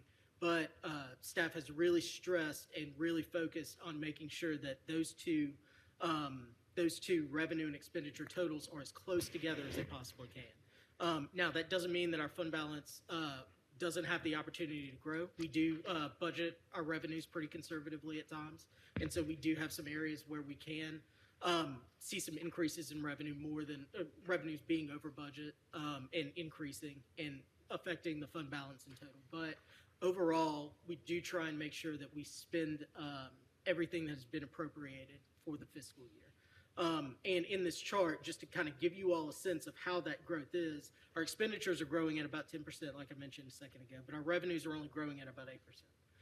And essentially what that means is eventually there will be a point at which revenues will not only catch but exceed, expenditures will not only catch but exceed revenues. So that is something that we're being mindful of, and that's very important in this discussion related to revaluation and where we can see our tax base grow and how we can make sure that we do, have the ability to maintain our operational efficiency over the years. Taking a look at the next chart, so I do want to point out that this chart is illustrative in nature. This is not representative of exactly what is taking place, but we do want to show a projection moving out from this year into next budget cycle and into the future, up to about 2030. So to give you a sense of the bars in this, that the bars are representing our expenses. So the two yellow tabs that you see in the chart, those are our revaluation years. So 2025 would be that new revaluation expenditure expectation. 2029 would be the next revaluation. The first solid green line represents our base revenue, so essentially your revenue neutral number. As you can tell, in 24, that revenue is a little bit above where the expenditure totals, but by 2030, you see that it actually dips just a little bit below. So essentially what that's saying is if we stayed with our base revenue and our revenue neutral rate for the next 6 years, we would eventually get to a point where expenditures would exceed revenues by about $200,000. However, we do see these other charts, the first one being the foundational revenue, which is the 3-cent model, as well as the enhanced revenue, the 5-cent model, and the optimal revenue, the 7-cent model, where you see there's some capacity. Yes, ma'am. Do you include the anticipated natural growth in this So- slide? So that base revenue line does include that natural growth. Thank you. Right. And as I stated a second ago, this is illustrative in nature. Obviously, these are not, real-time numbers because they come in the future. We do just want to give you a sense of where that capacity exists and kind of what that delta looks like. So as you can see, that delta is anywhere from, about, almost zero in 2025, a little bit more in revenue than expenditures, up to about 7 million or so. All the way out to about 2030, as we see an additional revaluation take place, that revenue would grow about 12 million more than expenditures based on the top level scenario and where it would continue to grow. Some of the assumptions that have been made in this chart, obviously this year we've seen an average of about 40% increase in value based on the revaluation. The next revaluation in 2029 decided to have that, which is a bit more normal, a bit closer to what we've traditionally seen in terms of revaluation. Still maybe a little bit higher than previous years, but given the large growth that we see in this current fiscal year, we did not want to grow to that same level. So it's about half, 20% increase in valuation. And that 20% increase in valuation, you see how the changes exist there. Any question on this particular chart here? Councilmember, Mayor Pro Tem. I had in the previous slide, if you can go the first. Oh, I'm sorry about that. Yeah, the last bullet point actually caught my eye. The base operating budget average growth is 10%, and our town growth is 5% or 4%. Right, so pretty much we are eating into. So our total revenue growth is about 8%. Our property tax growth is about 4% right now. One more time. So revenues in total are growing at about 8%. 8%. Right, but just the property tax growth, natural growth in property tax, right now is growing at about 4%. Okay, but we are operating at 10%. Correct, so we are but the expenditures are growing at a higher rate. Okay, 8 makes me feel better because I was always under the assumption it was 4. We're just talking about tax base. 4. Yeah. Okay, so 8, so 2. Okay, and what is the sustainability model for this, Jeannie, for the next 3-4 years, 4 years? Can you ask that question one more time? What is can we sustain this kind of a growth with our town growth? Where will it? For the next 3 or 4 years. So if we can, you can go back to that. So we essentially break even revenues and expenditures without any changes in the revenue neutral rate in about 2028. Now, obviously, there are other factors that go into that: changes in operational needs, changes in other initiatives and projects that we do, as well as other revenue growths that tend to ebb and flow as well. But just based on right now, assuming everything else stays the same and our growth rates stay the same, we'd be looking at about 2028 before we essentially would break even in revenue and expenditures, kind of at a base level. That's good. Thank you. I think this chart is really illustrative of what we've been saying, how important this year really is for us. I agree. And what you set that level of taxing authority at that generates resources will be really important for the next 4+ years until you get to that next point and opportunity that you could potentially take advantage of market conditions and make an adjustment to your tax rate. We've heard that you don't want to do tax rates every single year. That's why this year just becomes so much more important to right-size it so it is sustainable, because he is demonstrating just at revenue neutral. You have some question marks in the future. Councilmember Johnson, or is Mayor you next? So this is a fabulous chart. Thank you for this. So, okay, I get the 20% increase in value of the penny.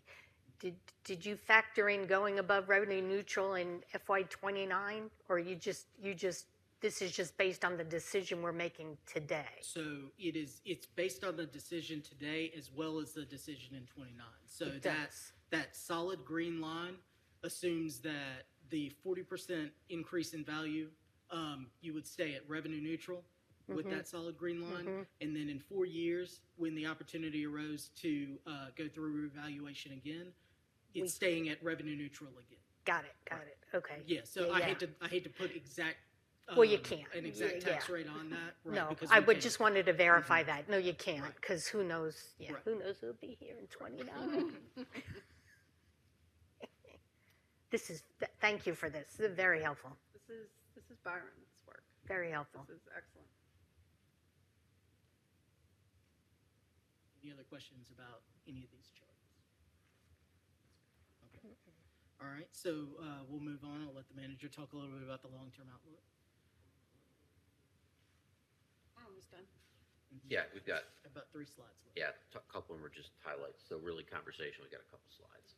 So again, looking to the future, we certainly don't know what the future is definitively, obviously. But we do know some things. We know that we have future tax-based generators in the town center, in TOD, somewhat additional coming from McCrimmon Parkway, and then Invite, the Stitch, the mall, whichever name you'd like to use, currently sits open, but is being actively marketed. So that's another opportunity for, I think, meaningful tax base increase.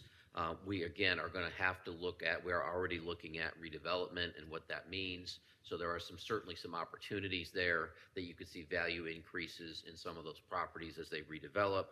And again, I sort of alluded to this, but the economic industry, the biomanufacturing, life sciences, technology, as that comes online, certainly is an opportunity for us. And again, as that starts to come online, then I think you see it multiply quicker, because nobody necessarily wants to be the first one, right? But once they're in and successful, I think it's going to come quickly behind that. And not just me, I think experts say that as well. And again, just where we are continues to have value.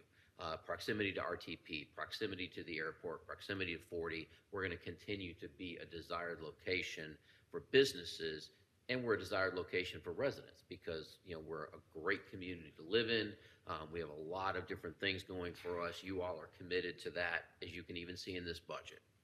And then again, we want to make sure that you appreciate that there is flexibility in the budget strategy. So when you look at things like, we have the base budget, but your recurring future investments aren't a part of that base budget. There, you have to make that decision each year. And occasionally, not often, but occasionally, you've paused or reduced that investment because that's what that year required to get other things potentially done.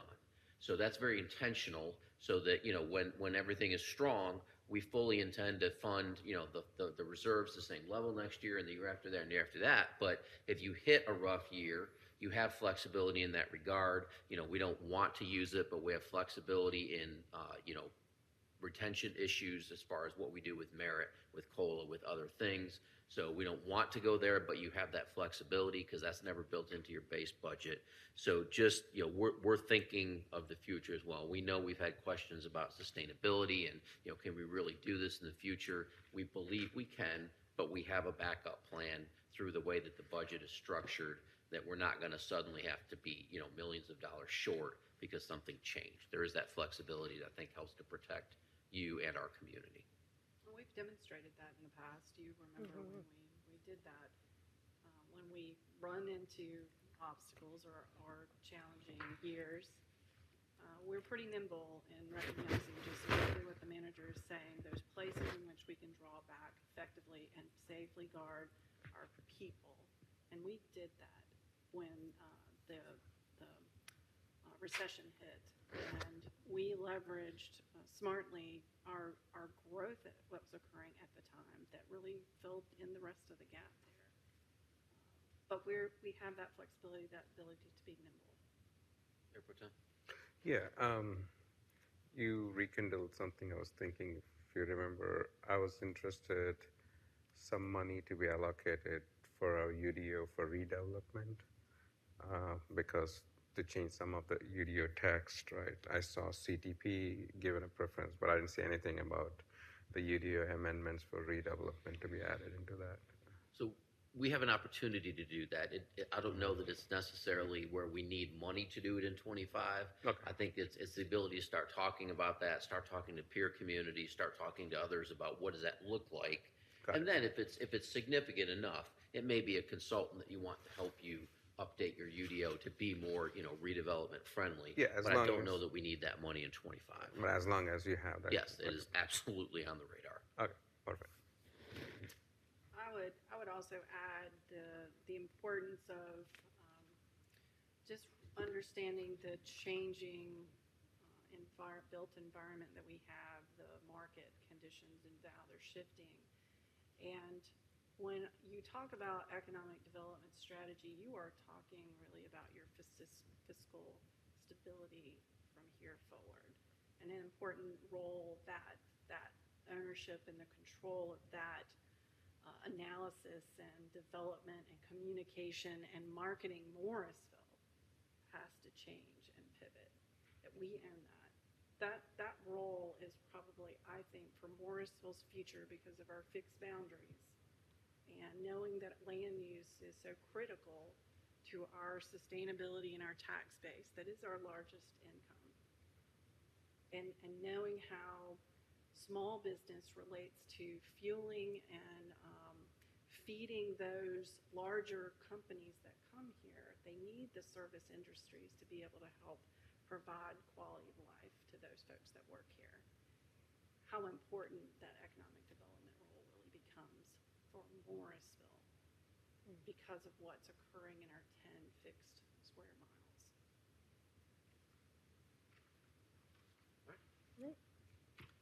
Moving on. So, wrapping up for consensus. We do want to talk through a little bit just to see, get a sense from the council if there's consensus surrounding the priorities that will be supported in the recommended budget. As you can see on the slide, we do have the priorities that you all mentioned at the retreat and up to this point in all the other work sessions. They are not in order, so I do not want you to think that this is the order that has been labeled, that you all have said these are the most important things. Obviously, that's something we're here to kind of listen to. But want to give you all the opportunity, give you all the floor to talk through consensus surrounding these and what you all see in terms of these priorities in the recommended budget. Which is the recommended budget? That's Well, a really basic question, I know. So basically what I'm saying is, which of these priorities, what do you want to ensure is in the recommended budget? Of A through J. Right. What will be the recommended budget? Right. What would you like to see in the recommended? And so I think to some extent, it's also really just affirmation that these are your priorities, because we're doing some of this in the 5-cent model and the 7-cent model. Now, again, Yeah. 3 cent, I can't say that, but in both 5 and 7, I believe we're touching each of these to varying levels. So we just want to make sure that you affirm that this is what we should be focused on, make sure we're not missing anything. And then from there, we have a quick question about the chamber, and then the $64 million question is the level of revenue that you may be willing to support, so we know how to address a recommended budget. So with question 1, I think back to Byron's question. Councilmember Sprouse-Jones? So I think everyone is being very mindful of what we said at retreat, so that's consistent with how you're building and layering in the proposed tiers of budget from tonight's presentation and ones before that. It's clear that revenue neutral would not help support a healthy town if we didn't do anything but revenue neutral in the next year or the upcoming years. With that slide is the money slide, really. It really is. The 3 cents does look like it does give us some additional programming, but the way that it's presented tonight, it's more of an investment versus a return. So we're not seeing finishing projects and so forth. It's like, and it's not as public facing. And I think it's very risky to raise taxes and say, oh, we're investing the money, but we're not giving you anything this year because we're investing the money. That is, I don't care if you're ready for messaging or not. I feel very uncomfortable with that. Sure. So the things in the 5 cent, there's many good things, and I'll just highlight some of the things that are in both the 3 and 5 that I think resonate with me. The public safety improvements, I don't agree with all of them and maybe the timing, but we do need to reinvest in public safety. We need to expand some of the programming. I think there is some debate about when and how kind of stuff, but definitely maintenance is important. The transportation and pedestrian safety, that is very important to me and is very public facing. The affordable housing rental assistance is very important as we're seeing our rental properties across the town becoming unaffordable, even monthly. And I do really like the new debt for public works and the penny for the land acquisition. The land acquisition, as we know, we can't make more land available in the town, so we are where we are. And if we could acquire more control, we would have more options for future. The public works penny would help us get ahead of some of the debt that we're going to be incurring for that new facility. So I'll stop there. Thank you. That was great, thank you. Mayor Pro Tem Garamella, I think, had his sign up first. Yeah. Piggybacking on land acquisition, thanks, Brandon, for making this chart. This is spot on. I think it's important to say, like in 2020, we acquired 8.83 acres for $2.3 million, which is almost close to 6 cents, right, Jeannie? At that time, 550 was not even 550, it was 400 or something at the time.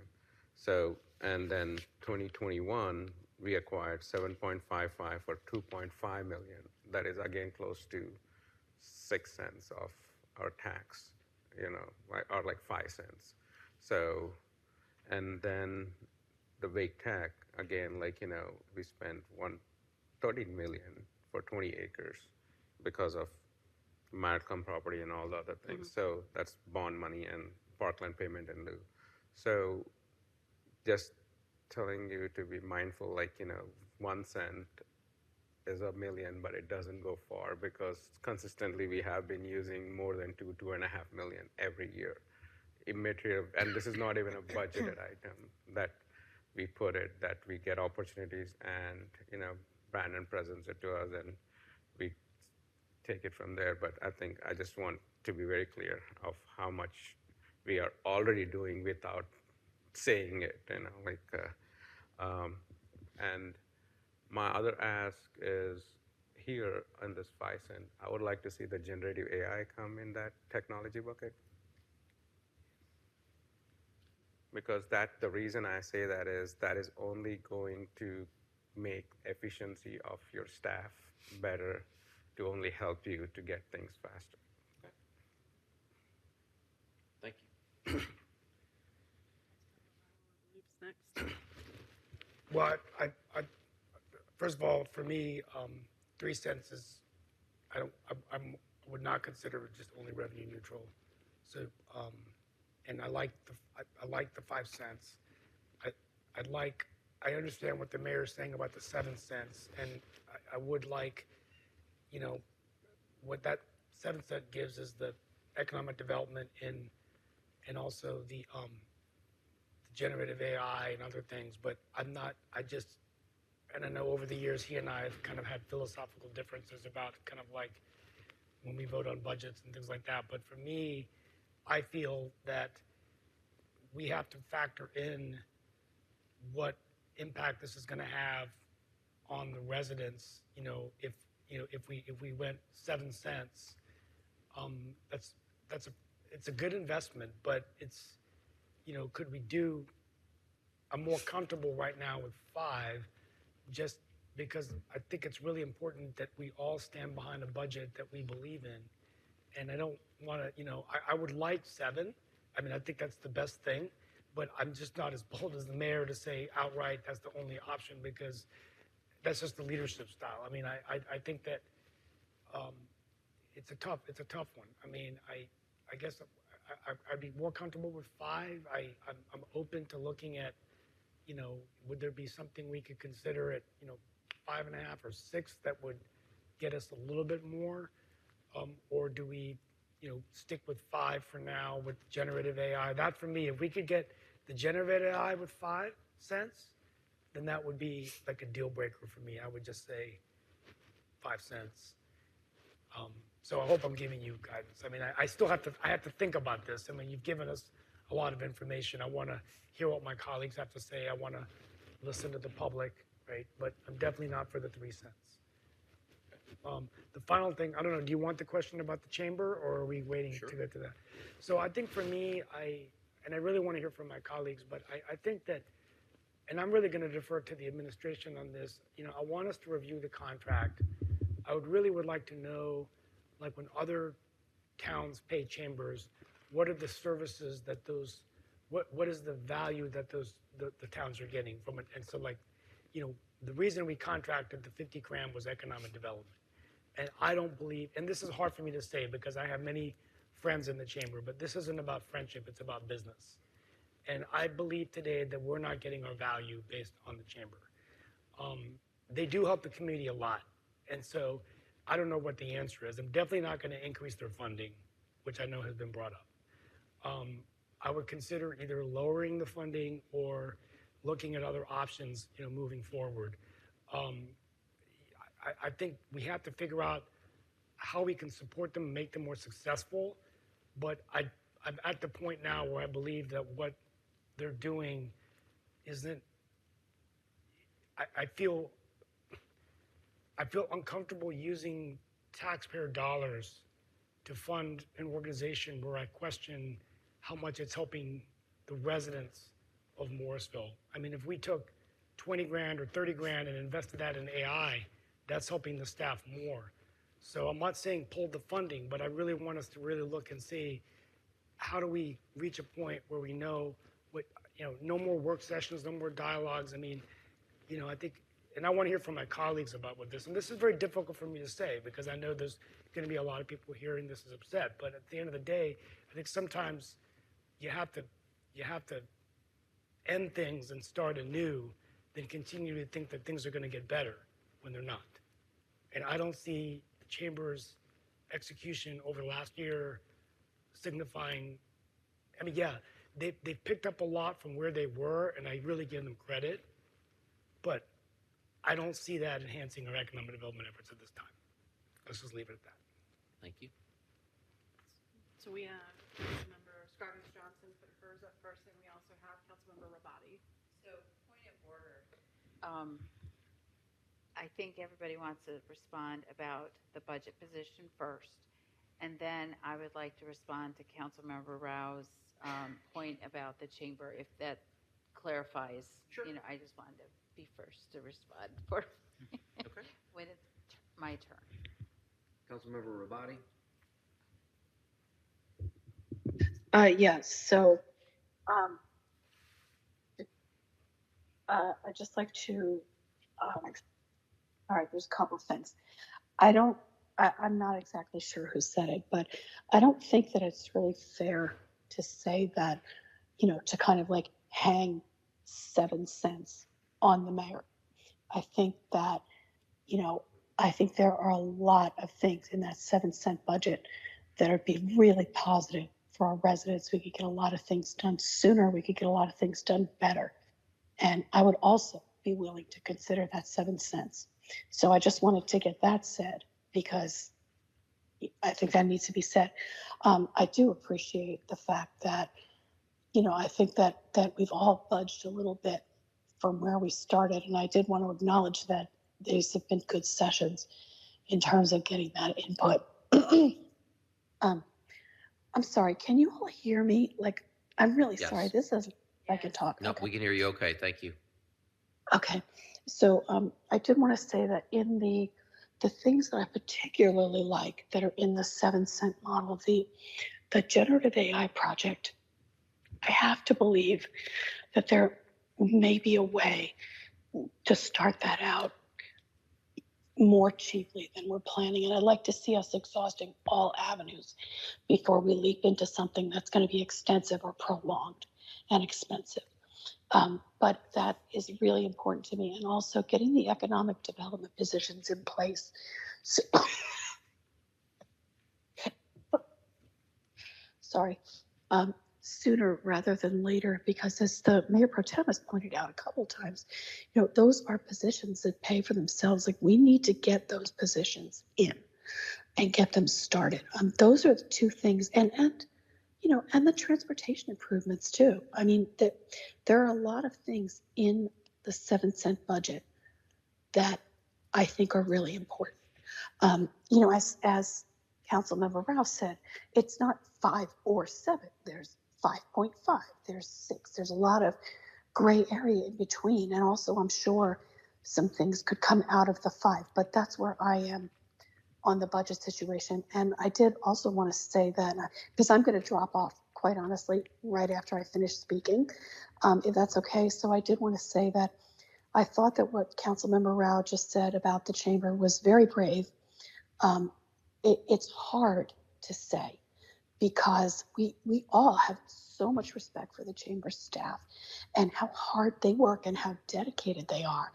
But it's separate from, before we talk about increasing funding, I would want to know what additional value we're going to be getting for that increased funding. And I feel like we don't have that in hand yet. And 100% agree. No more work sessions, no more dialogue. Like, I think it's in their hands now to make a plan and show us that and justify increased funding. I believe that is all that I have. Thank you. Thank you. May I'm not exact. I've never actually had to do this. Can I ask to be excused? Do I have to be formally excused? We don't really have any formal votes, so I think we can just say good night and thank you very much for joining us and feel better soon, okay? Okay, thank you all very much. Have a good night, everyone. Much. Councilmember Scroggins Johnson, did you still have your question? No, not yet. Okay. Okay, so to question number 1, yes, all of these are important to some degree. You have included them in at least the 5 and the 7 cent option. I would agree with kind of what almost everybody has said. The 3 cent option really doesn't get us far. And so I am good with a 5 cent option. I'm also mindful of a couple of asks that we've had around the table about some items that are in the 7 cent, the transportation plan update, the AI, the part-time payment, figuring out a way to kind of shift that in. I like that. So that I know you have more work to do, but I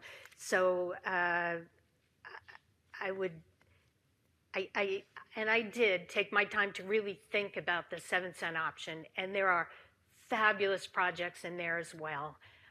But for me, that's just a bridge too far. That is 23% tax increase to the public, and I've struggled deeply with that. We are already in a 5-cent option, asking for a tax increase, and so, and I will tell you, I think of these people. I met a man in 2021 who had just moved here. He bought a townhouse in Breckenridge. He had moved his young family, 2 young children. They had come from the Southwest, and he told me that if they had waited a month, they would not have been able to afford that house. And he was so happy that they were able to move here to buy that townhouse and that his family was here in the town of Morrisville. And so I think about him when we're talking about all these decisions and all the good things that we want to do, and I believe we all want to do good things, I do too, for our residents. I really balance what it means to that family, because he's not alone. There are a lot of families like that. So I know even with a 5-cent increase above revenue neutral, that's going to be a heavy lift for them, and for others. So that's probably as far as I can go. I'm not sure I can go much further than that. Also being mindful that we're talking about a solid waste fee in just a couple of months. So that all matters to me. So I really appreciate all the conversation we've had tonight, because it's been helpful, but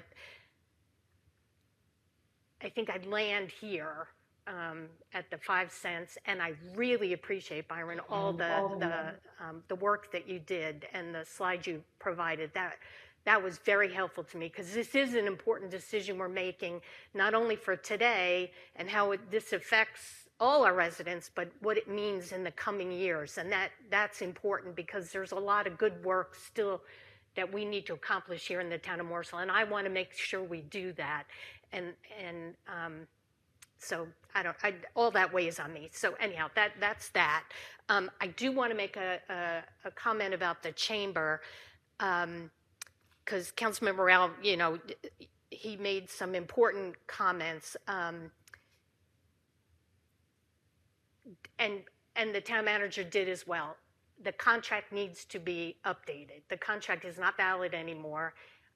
If we're going to continue to fund the chamber, there needs to be some value that comes to our citizens, and the economic development value was very important to our citizens, whether they all know it or not. And sometimes we don't, I will tell you, back in the day, I probably didn't understand how important economic development was until I lived in Fayetteville, New York, which is just outside of Syracuse, where businesses were leaving the community, where buildings were boarded up, and every year my tax bill went up, and every year the value of my home went down. And so after 9.5 years, we actually lost money on our house. So I understand what it means to me as a resident to be in a very successful economic development area. That is critical to me as a homeowner, whether I understood it or not prior to how it affected me.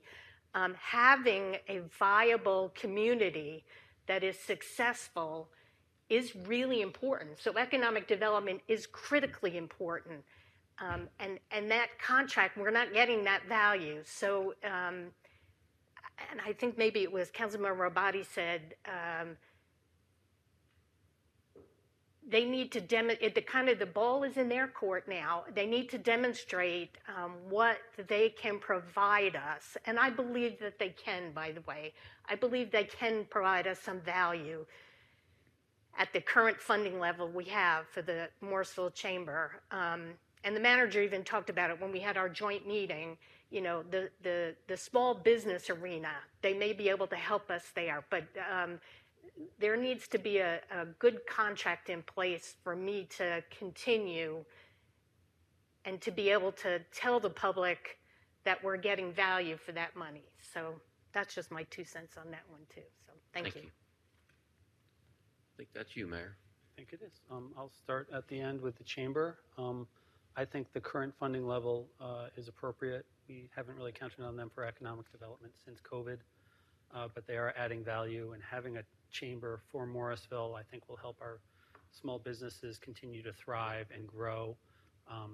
They will be the first place where businesses look for help and assistance as they're trying to grow their own businesses. So I never really thought of the chamber as being our economic development. Sarah Gaskell was a whole different story. I mean, she helped us build life sciences.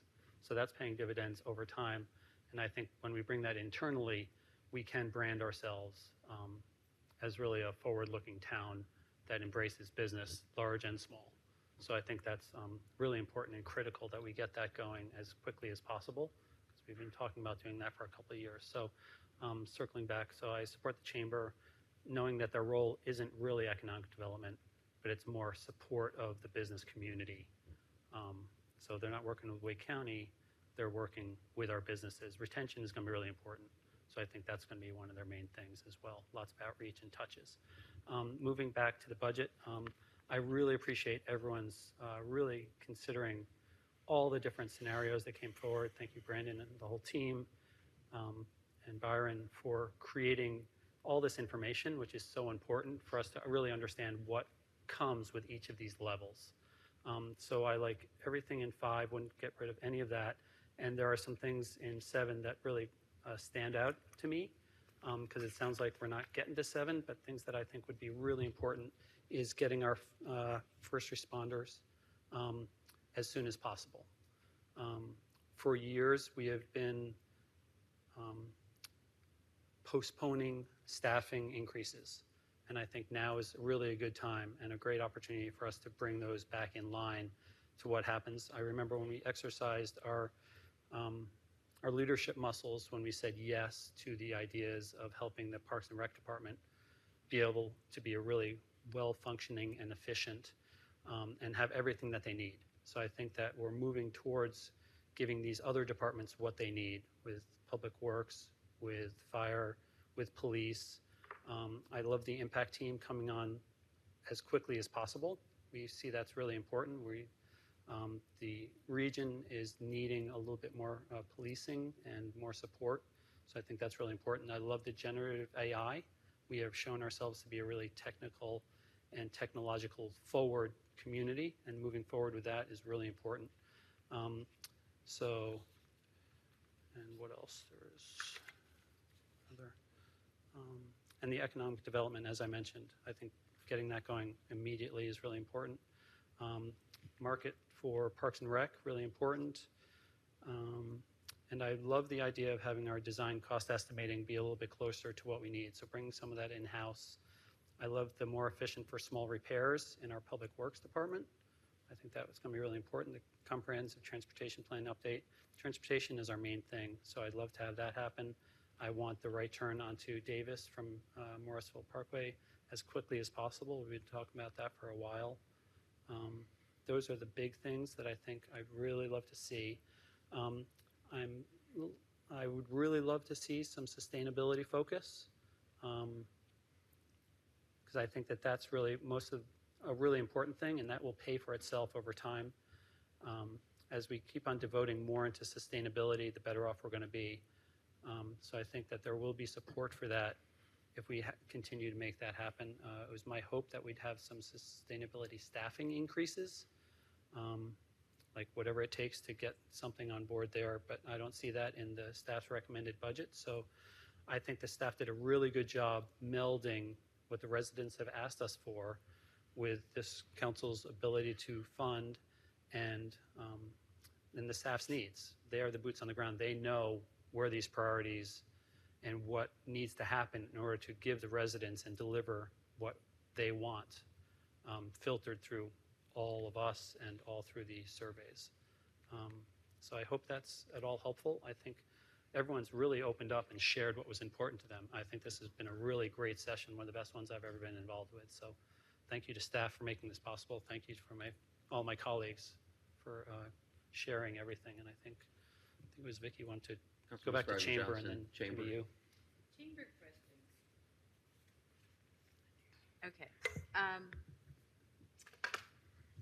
So this is a really, really important topic because it has two impacts. One is the chamber operations, and the other is the economic development for the town of Morrisville. The chamber has not been providing solid economic development for several years, and then limited economic development support previous to that, but high performing when Sarah Gaskell was here. So it's difficult because we really do need, I've seen since the last 3 to 4 years, we really have missed some opportunities to other communities within the triangle that we should be bringing in here.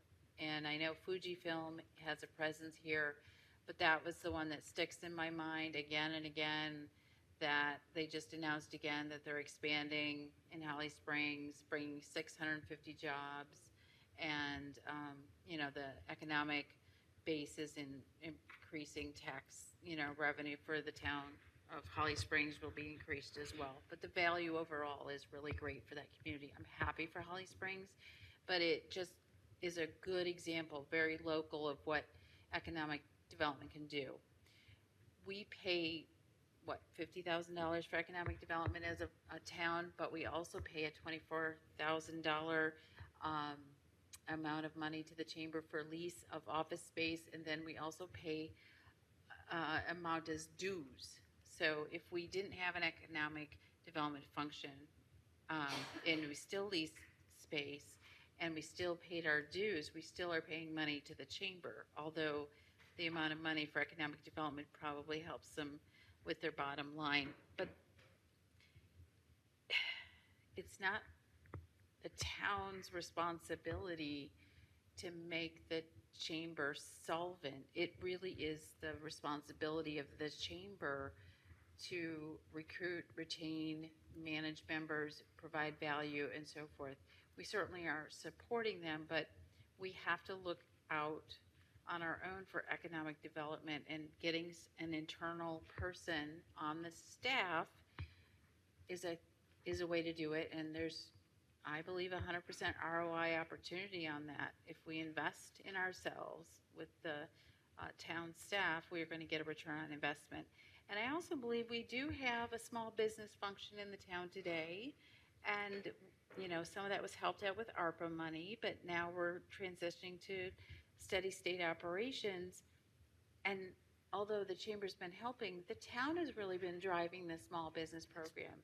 The chamber has not been providing small businesses the support and value that they've needed for a long time. It's really been the bigger businesses and medium-sized businesses which they served.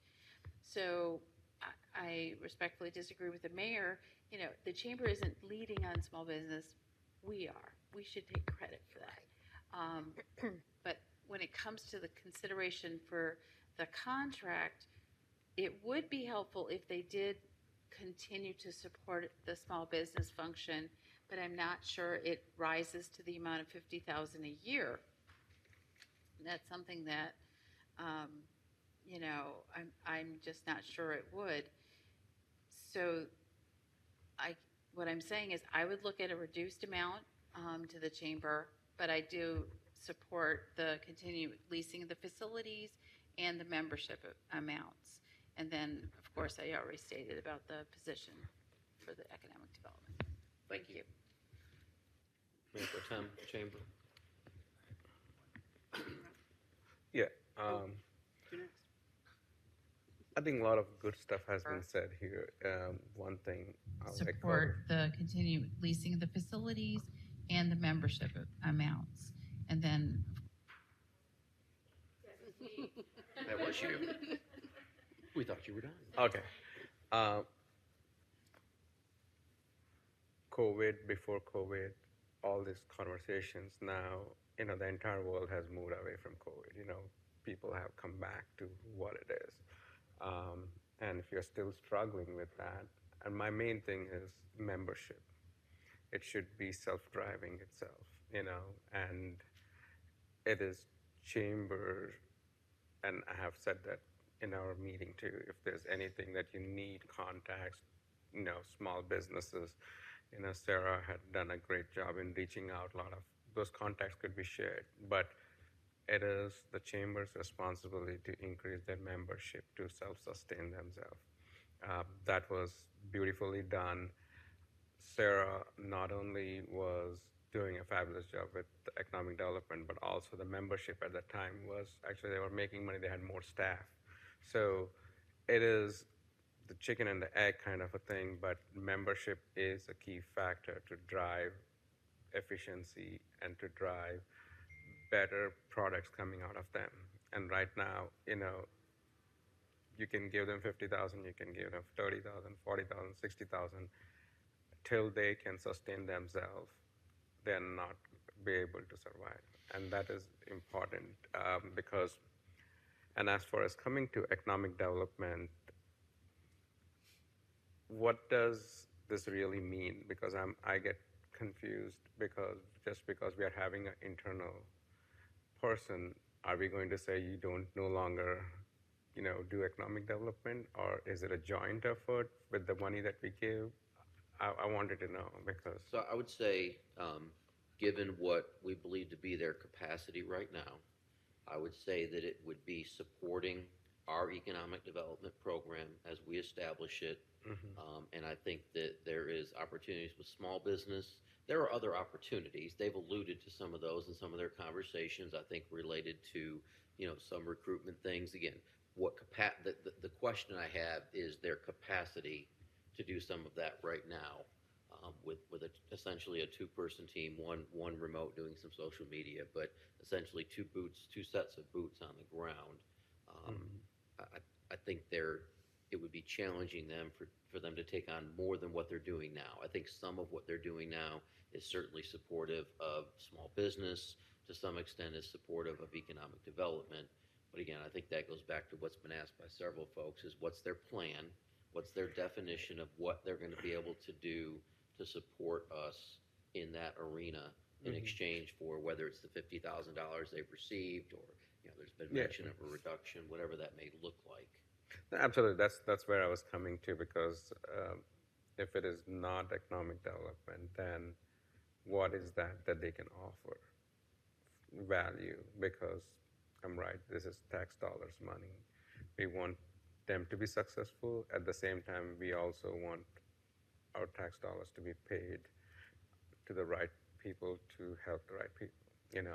So if it is about they're helping small businesses the only thing, then we have Sarah here too.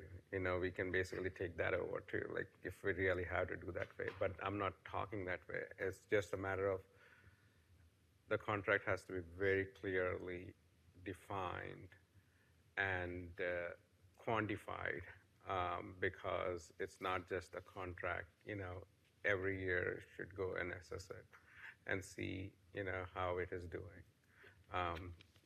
That is a critical piece for me, because we are not here to judge anyone. We just want them to be successful. At the same time, we want to be cognizant of where our tax dollars are going to. Councilman Brown. Yeah, my last thing I'll say tonight. First of all, I just want to say that this has really been an informative work session for me, and I have a lot of respect for all my colleagues. So to respond to what Councilmember Ravati said to the public record, I commend Mayor Colley for his leadership on wanting to have everything in the budget. And it's just that sometimes we have different values and different facts we're considering. So just want to let you know that, the public, that I don't think anyone's opinion is better than others, and that was not my intent. The second thing, and I'm still waiting on what I want to say about the chamber is, I didn't mean to be so hard, but I guess it comes, the perspective I have is, like Mayor Pro Tem said, we want them to be successful, and we're grateful for how hard they've worked to get through a really tough time when there was a change in leadership, their membership went down, COVID hit, and Rose and her team did a good job with, they've done a good job with life sciences, and there's a lot of programs that I think are valuable.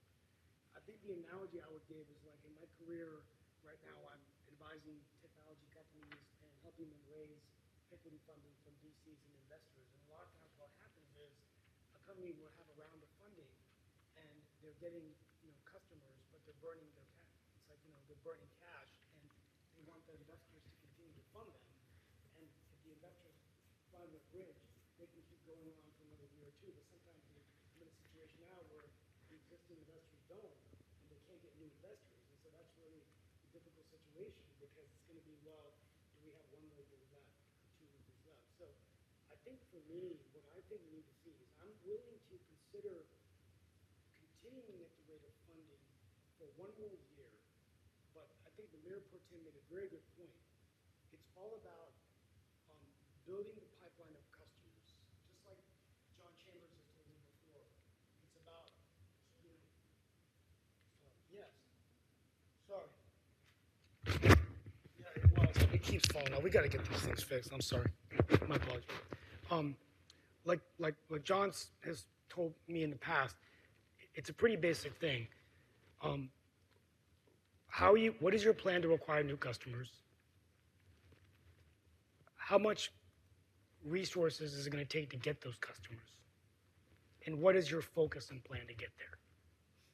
So what I would like to see from the chamber is let's focus in on how you can support Morrisville businesses working with their staff. That's one thing very important. How can we be helpful to the chamber to make sure that there are other companies out there that can fund them and sponsor them to build up their revenue base? Because if you're depending on the town of Morrisville for $50,000 to survive, then like Mayor Pro Tem Guillermella said, you're really not going to survive. I mean, that's like going to an investor and saying, well, give me another $500,000 or $1 million, and I think we might make it, but I'm not really sure, right? So I think this is going to require like discipline, no more open-ended things. We need benchmarks, we need data, and we want them to be successful. But what I would expect, any funding that we provide them, I want to make sure that we have quarterly meetings with them, with our administration and with them, to make sure that they're hitting their targets. I don't like to micromanage, but I think it's important.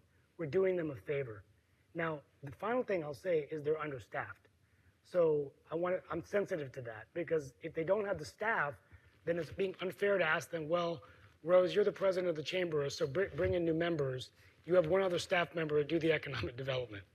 So that's what I want them in their plan, is to say, okay, if we ask for this amount of money, this is the money that's going to go for customer acquisition. This is the amount of money and the resources that are going to go in economic development. I think if we can do that, I'm willing to consider this for 1 more year to look at that. But I want to see a plan. I'm not making any decision until I see a plan in paper with specific deliverables. So I just wanted to, but I did not want the public to think that I'm not thanking the chamber. These are my friends. I've worked with them for 13 years. I want them to be successful, but sometimes you got to tell people not what they want to hear. You got to tell them what they need to hear. And that's what I did tonight. Thank you. Thank you. So I have a suggestion. If it's okay, what I'd like to do is tell you what I think we've heard, and let you confirm that.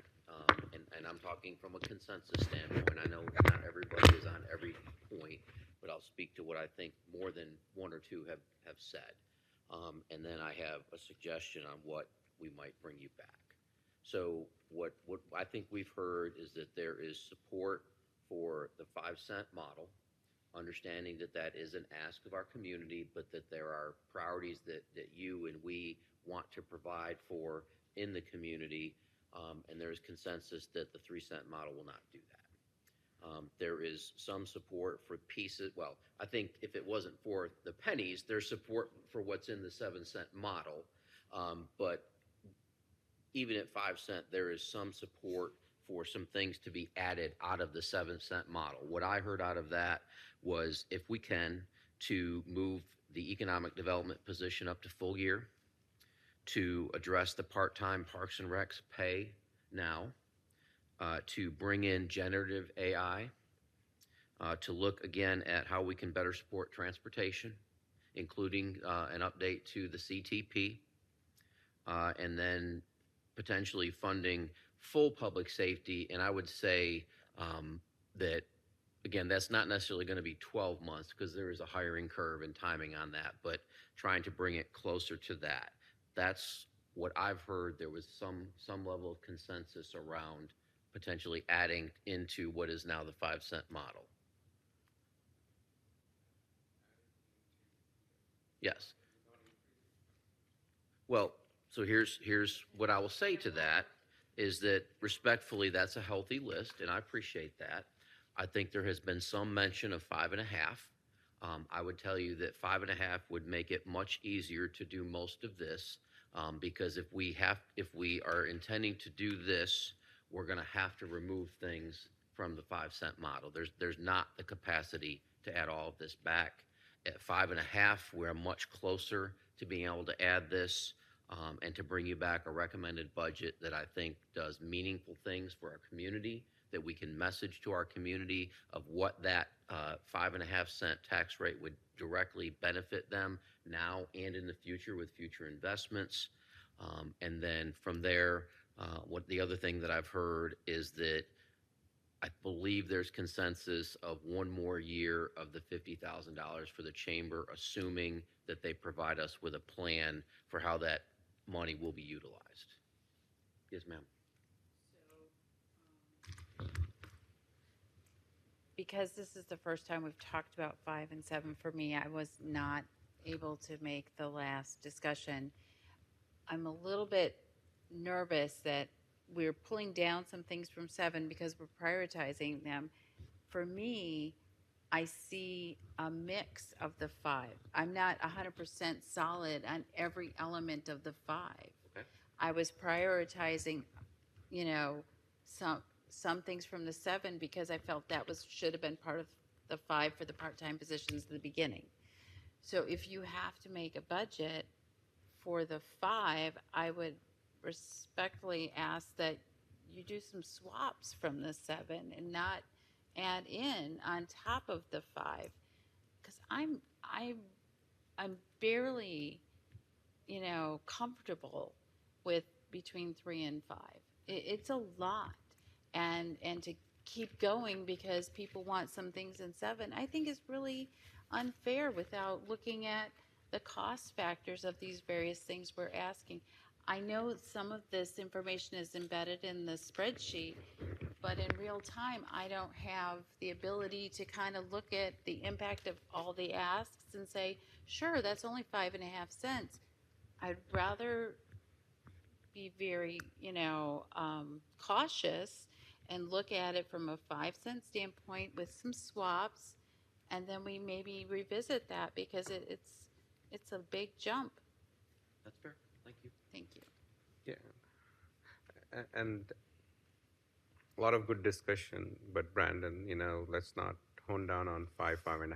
Like, at least you have a consensus of 5, and with shuffling up and down. So I think I would like to just go think about it, have a hard look at each and every element of that, between the 5 and the 7 to see if any swaps or anything. But 95% of the time, I think you have got most of the stuff, but I have a few things that I just want to go back and think about it. Remember that staff, at the time we are now, it's time to build a budget. And I think your staff, as the subject experts, know what logically could be shifted appropriately and those that really don't make sense. And we can convey, I think, a messaging around why those things are important.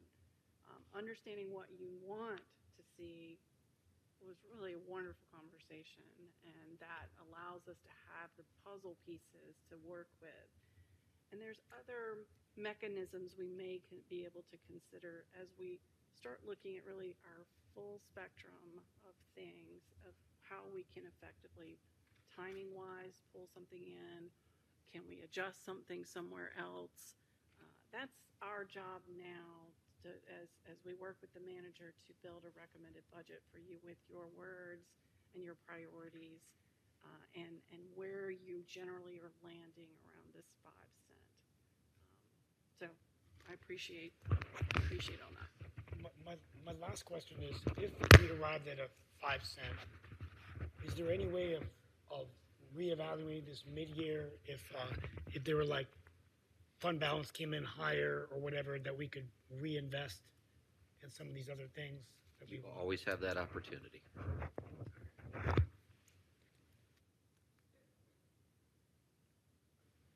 Perfect example is the land acquisition. It's not in the budget. You're using 2.5 million on a steady state every year.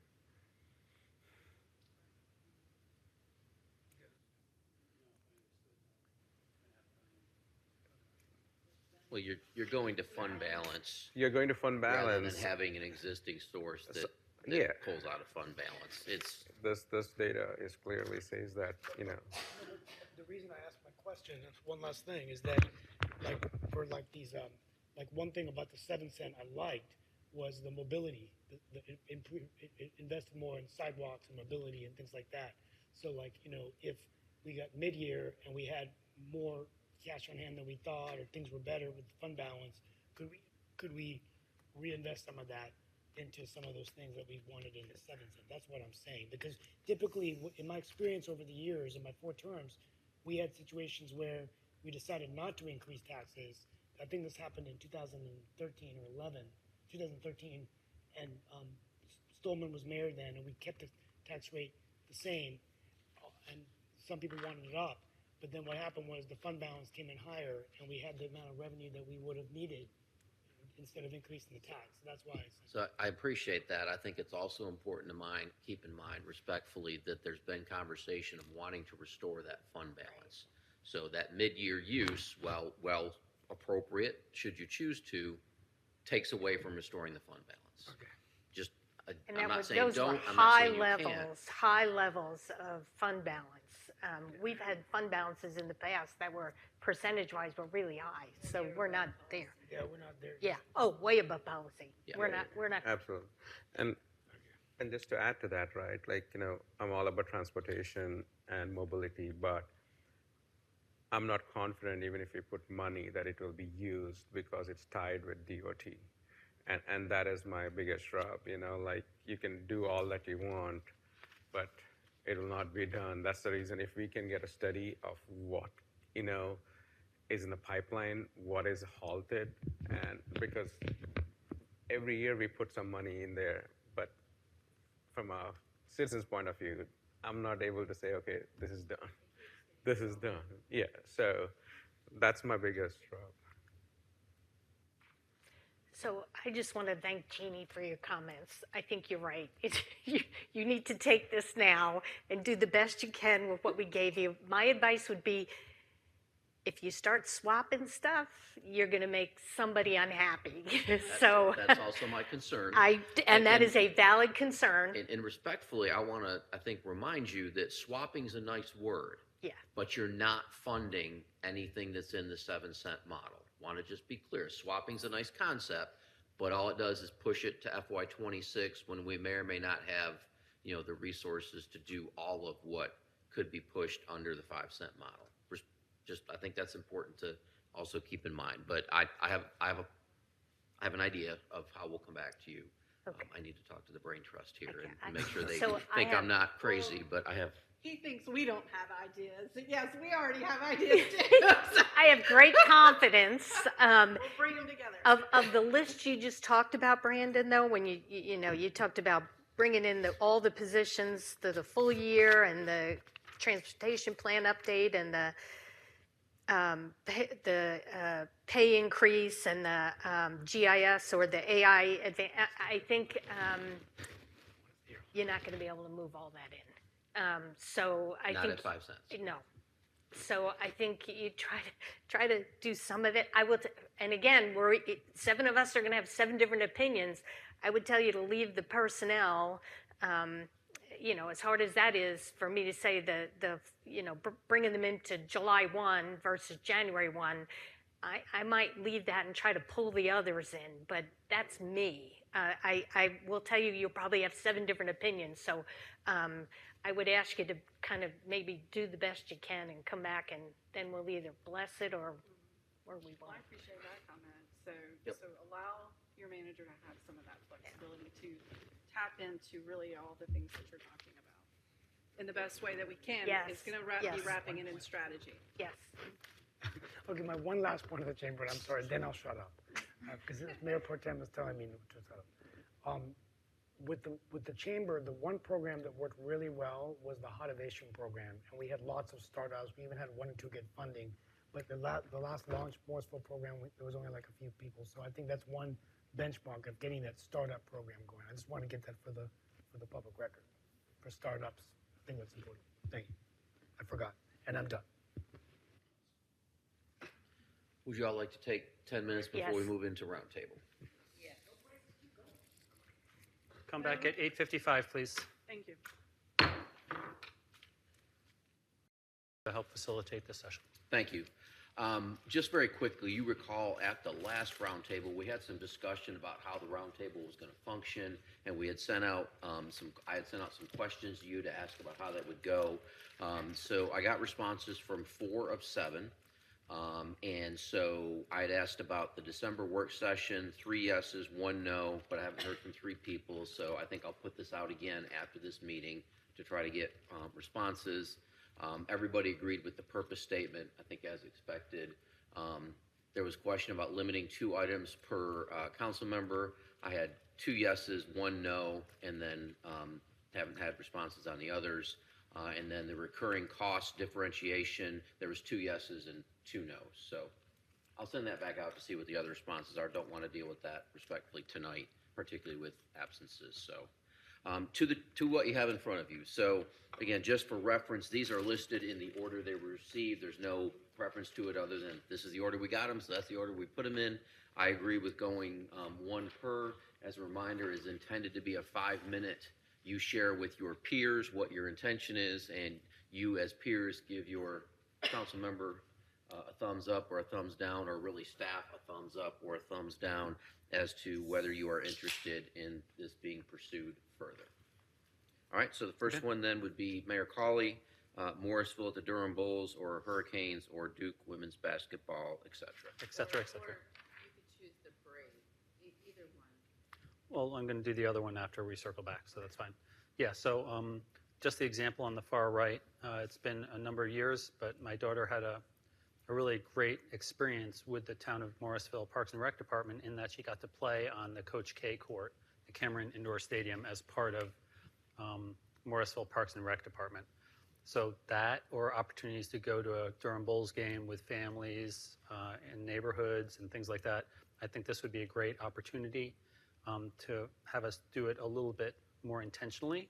Right now, our Parks and Rec Department is growing out, and there might be opportunities to do things like this. So I'm just sharing the idea that I'd like us to support staff, just keeping this as an idea that they can do if they wish. And I think it's be a good community building opportunity. So it sort of speaks for itself. So love to hear your thoughts. So we have done Durham night at the Durham Bulls game in the past through Parks and Rec. So A couple of years that's ago, what but we're it's been a talking while. about, It's been right? a while. No, so I that's agree, exactly I what I'm agree. talking about. Okay. Yeah. Then I don't understand the staff time though. So because it was my understanding, it was you somehow we had facilitated selling of tickets and folks went on their own. So right. I'm There was some 100% in staff favor there. of that. I'm in favor of that. I'm not sure about the staff time and commitment. We just talked about 15 minutes ago, we talked about how we're not fully funding everything. So I'm a little concerned about that, but I would let you all weigh in on that. Okay. Yeah, let us take a look at it. Councilman Scribes? I'm all for a group code that is self-service, but but as far as staff time, I don't think we should be devoting a lot of staff time to this. But kind of saying, hey, Morrisville's Tuesday night, here's your group code. Anyone that wants to go, that's great. And, you know, we could monitor how much, you know, our public is engaging with that group and then evaluate that after that time.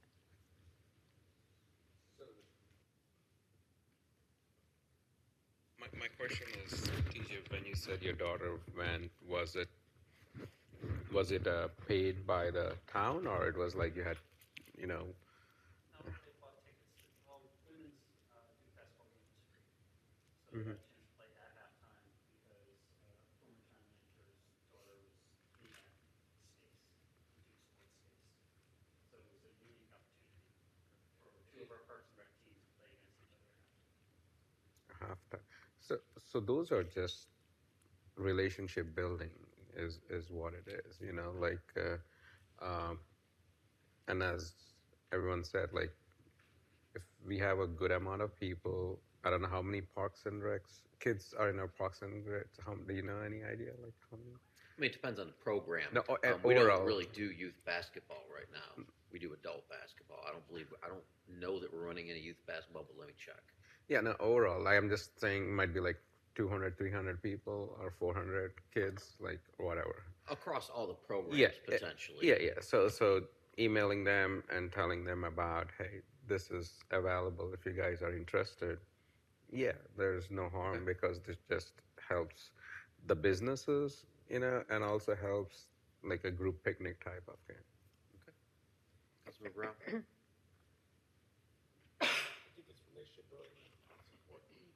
Okay, Okay, that's that's it. a yes. Thank you. Councilmember Scroggins Johnson.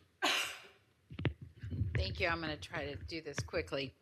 Mine is about the Public Works Department and the fact that we are going to be needing to raise awareness of the value of the department for our new facility that will be built in the near future. So for the public record, I'm just going to read some of my applications so that the public's aware of the purpose and intent. Public Works is the foundation of what makes our town shine. Their work supports our streets, parks, buildings, water, and sustainability program. It is time to highlight the value of this important department with the community and raise awareness on the capital investment needed to continue to be a safe and vibrant city. A multi-year planned communication and community outreach effort is needed to bring appreciation for this work and the need to replace the Public Works facility. So I've outlined in this request the creation of a multi-year communication outreach program, and I have several categories to share with you as possible ideas. We could infuse elements of the public work awareness in our current event structure, such as Earth Day. There's other opportunities that are just a natural extension for that, and you would need to have staff there, so that would be an expense, but it's a small expense. And also communication strategy could be social media as well as planned media and kind of events like that. So here's some topics that could be considered. The first is streets, and the campaign would be keeping a list and checking it twice for streets. The next one is signs, signs, signs, and more signs. How cool is that? Engineering. Everyone likes a great plan. Parks, maintenance, and cricket fields. It's not just playgrounds, would be the campaign. Fleet support, getting around in style. Solid waste coordination, campaign is let's keep it clean. And major equipment, the big stuff that's kind of cool. We would have, we could have a contest to name the equipment so that you could have a day in the life of the equipment as it goes around taking out snow during a snowstorm, or working on tree trimming, or you could do a lot of fun little things that would give everyone an understanding of what is needed with that equipment. So I will stop there and ask questions.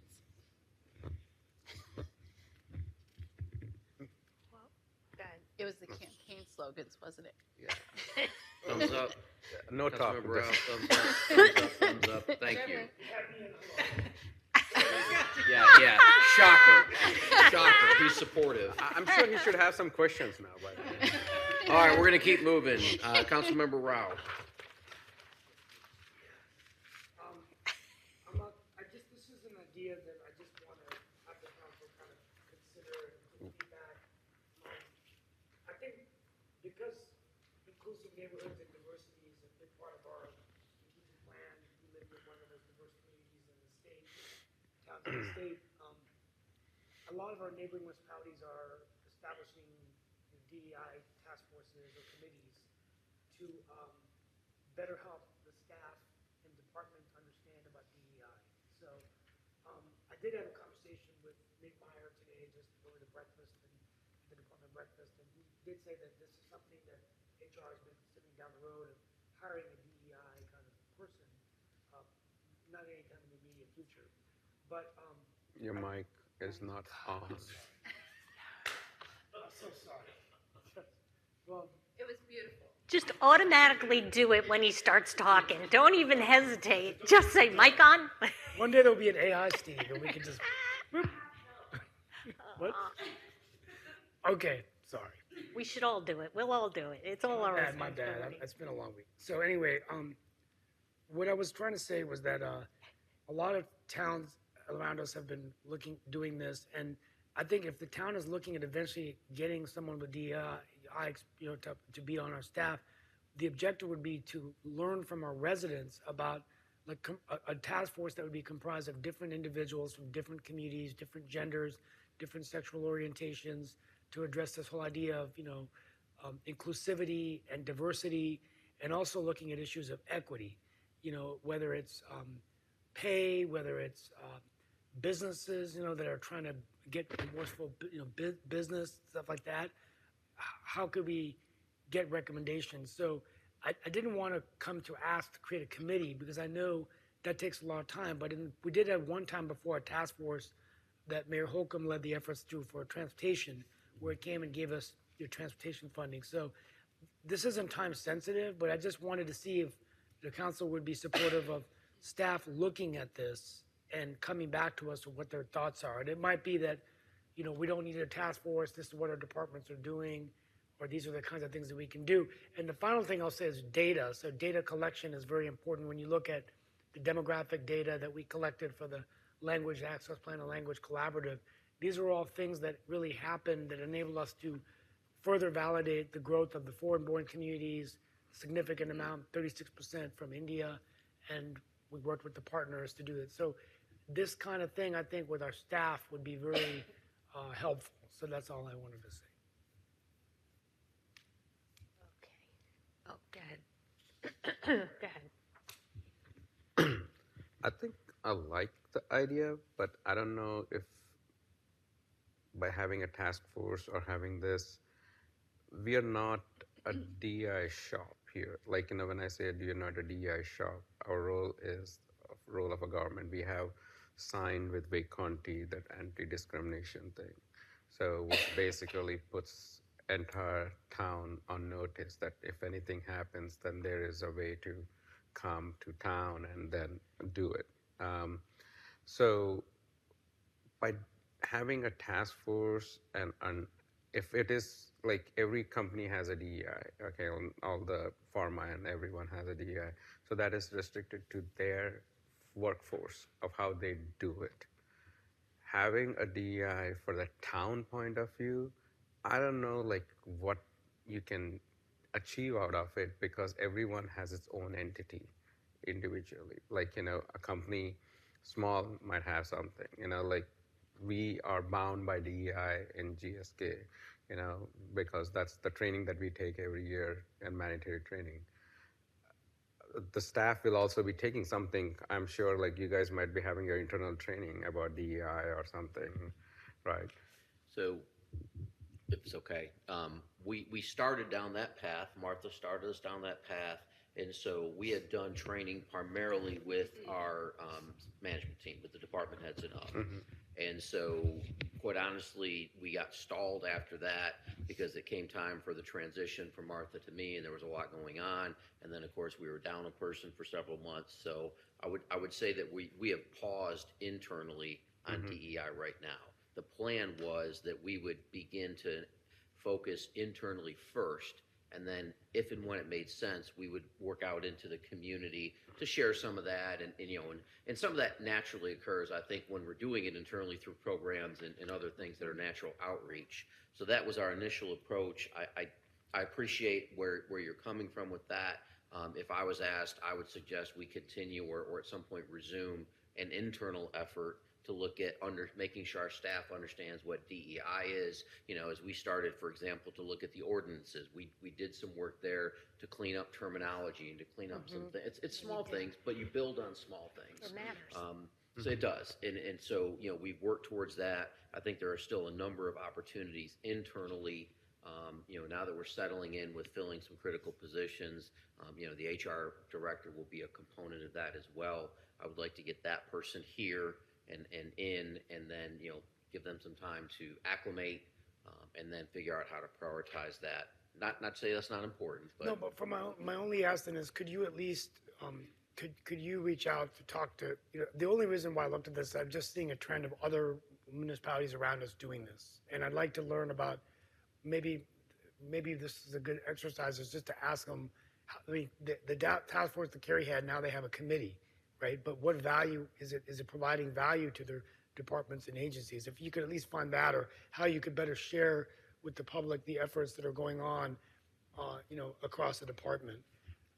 That's kind of what I just wanted to bring it up as an issue that I think is important, because we're so diverse, and I don't want us to not be looking at these things in a more formal way. Not that we're not, but it doesn't hurt to, push a little bit on it. when I think, and I'm not arguing any of that, I think another example of what we're doing is with the language access program. So that is certainly, I think, a critical component for us of DEI in Morrisville. And so again, we have the fellow coming that'll work closely with Giselle to begin that implementation. So I think that does some of that. But if it's a consensus of council, I'm happy to reach out to other municipalities and see what they're doing. Yeah, I'm not asking you to come back with, just if you could talk to them and find out and at least consider it down the road. It's not time sensitive. I just wanted to bring it up. Okay. So I like the idea of taking care of our staff first. And once you're ready, because I know there's been a lot of dust, to continue the program throughout our staff, because we do have a very diverse community, and it's important that, unconscious bias, there's a lot of training that you can do in order to better understand and support a highly diverse community.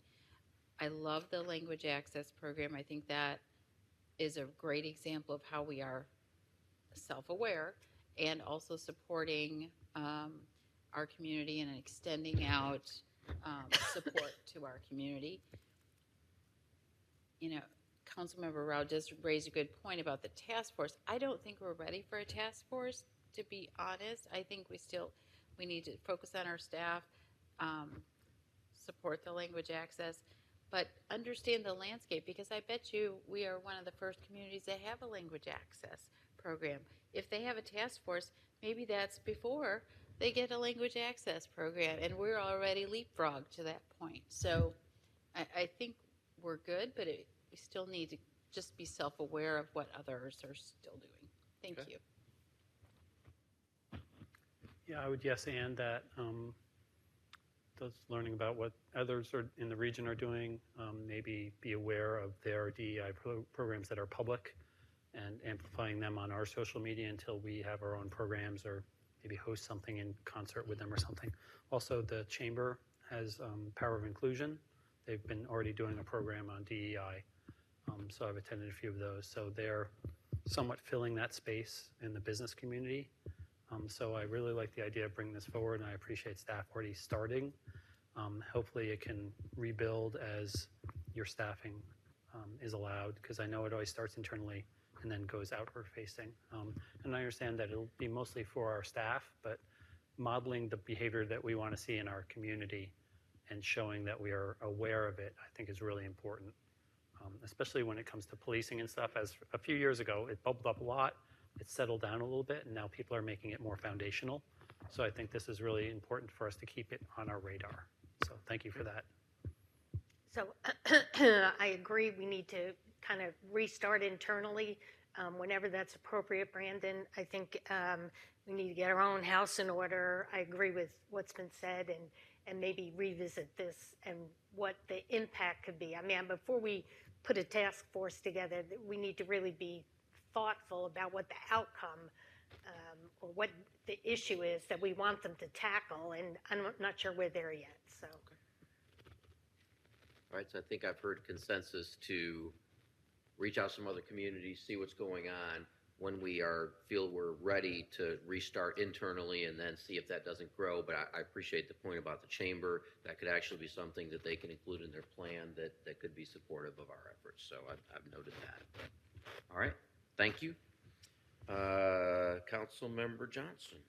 So mine is pretty straightforward. I called it a policy. I don't really care what we call it, a procedure, policy, whatever. But just to be really clear with council about what events we participate in at some kind of official level, and then making sure that we're all made aware of that in a very timely fashion. I think we need to be respectful of each other's time. We've had some opportunities lately and found out about them in 24 or less than 48 hours. So I think I'd like us all to be a little more respectful of each other's time. These events are on our calendar, our town calendar, you all know. And if they're appropriate for council to be there, we all should be included, and we should be notified in a timely fashion for our own personal calendar. So that's really basically what it is. Okay. Thumbs up, thumbs up, thumbs up. Thumbs up. I don't know. I gave her the look. That's all right. I forgive you. I give it the Jack Ryan I look. forgive you. Mayor Pro Tem. I think I have stated, so this ask is, we got 10 acres of open space behind Church Street. It is owned by Wake County as part of the open space. Previously, we had asked, and I think the county is pretty receptive to give it back to the town. And I think the tag that they put is $267,000 for 10 acres. So I think it's pretty much needless to say, it's an excellent deal where we are able to have our site control. We are able to then formalize, and this land it has a deed that you can't use. It's purely recreational, could be passive or active, but a lot of restrictions, whatever. I don't know those things, but the staff can look into it. The key is have site control, and then the most important thing is, so many times I know Cricket USA wants to come here, but we don't have the facilities. We missed out the World Cup because there's no restrooms, no pavilion, no place for the people to broadcast, like a structure. They're getting all those temporary structures, having a lot of money spent. And also, if people want to have tournaments here, our pitches cannot stand more than 4 days in a row. So that also needs to, because those tournaments, people don't want to travel one game all across the country. They just want to come. All the teams come in 10 days. They'll finish it off, and then they go. These guys are like class 1 cricket players all across the world. So with said all that, I'm putting this as a precursor because in 2025, the hotel motel hospitality tax is coming up again for applications. And to be honest, I know a lot of hoteliers in this area, which are in Morrisville and and Cary. Their occupancy rate is almost 100% from last 2 to 3 years. It's almost hard to get rooms. So we are generating a lot of hotel motel tax is what I'm trying to say, and we should have our fair share to have a bid on that. Otherwise, most of the time, I know the money. I'm on the museum board. $4 million going to the museum. PNC Arena, marbles, all are good. Okay, and I'm not thinking to say only time we got it is Wake Competition Center, the $3 million that was a public-private partnership, and then the Church Street lights. So and this is excellent because this adds an excellent economic development or tourism, because when we have these facilities and world class, our ground is still hands down the best ground, a pitch that we have. So this will only enhance. And the idea is not for the staff to come up with a comprehensive plan like South Lot and this one together to see futuristically what could be done, so that they have some plans to submit for a hotel motel tax that comes in. So Mayor? I'd say, yeah, have staff look back into it. You said that there are deed restrictions, but I thought there aren't. There So are I guess- restrictions right now because of the grant. Grant. If we purchase the property back, those passive activity restrictions would leave. We would own the property, and I don't believe we'd have any restrictions at that point. Okay, They're so restricted getting because of the grant. clarification of that, and then having staff just assess that property, which is topographically really problematic because there's two different streams going through it. So you mentioned the pitch can only handle 4, and we can't build another pitch. That's just not big enough. So You can actually you can build one more pitch in the center. So basically existing thing. So this is like a slice of thing. How many we have? 3, Jeff? We have 4. So we may need 1 or something, because at any point of time only 2 open up. Yeah, ideally it'd be nice if you build 2 on either side, so that gives us a total. is your mic on? I didn't have a mic, I do now, thank you, Bianca. Right now we have currently 4 pitches, so ideally, it would be nice to construct 4 more, 2 on either side. That'll give us a total of 8 pitches to use. Yeah, so because what happens, that's within the pitch. That's something. That's within the ground itself, because that allows, like, we had to turn down a 12-day tournament. So because our pitches don't. So I'd just to tweak and say yes, and maybe that could be one of the submissions to the hotel motel tax, just adding those 4. Yeah, as a separate thing. But yeah, I'll say thumbs up on the possible buying. If we're actually going to use it for something, I'd invest the 267. If we're not really going to be able to do anything on it other than just passive anyway, I'm not sure why. But that'll be something that staff can help us assess as a group. So I appreciate you bringing this back to us, because we talked about it a couple of years ago, and I had some misunderstanding about what would happen if we bought it. So this is really great, Mayor Pro Tem. The idea is to take advantage of the couple of $1 million that we get from hotel motel. We have to pitch everything that we can to get that. No pun intended. Pitch everything we have. So let me ask, because I think I heard perhaps 2 things. I heard acquire the land, and I heard do investigation as to what it could be used for if we repurchased it before we inquire about purchasing it. I actually like it for passive land. I don't have, it'd be nice if we could do the cricket thing, but just to have passive parkland to me is valuable in the town. So I don't have any requirements personally for you to wait to purchase it, to look at the deed restrictions. I just want more passive space. And rightfully so, right? Because the stream might be, I don't know, I have never walked that property. The stream might be there, but it's not like it's 11 acres or something. We don't need everything. If at all, a few acres could be even done for recreation purposes or expansion, whatever it is. That is something, let them figure out what and how much all those things are like. But I'm sure we had bought this TTA property, 6 acres for $400,000 or something, like, and now it's being used for the dog park. And in the 10 acres, yeah, 10 acres. And so this would, be useful, and we are paying we know what we are paying for the downtown acquisition and all. So it's a bargain, so just get it.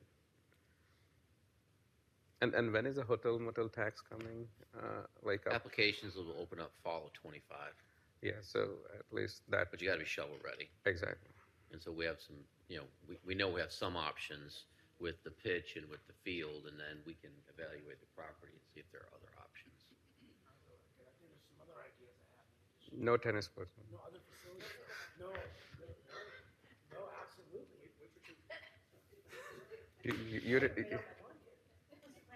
The question is, do we go purchase it, or do we go evaluate the property before we purchase it? And I've heard purchase, purchase, purchase, purchase.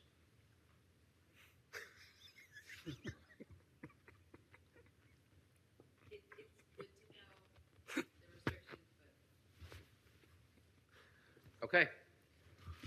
So I think that brings us back, Mayor, to you. We got everybody's first one, correct? Yep.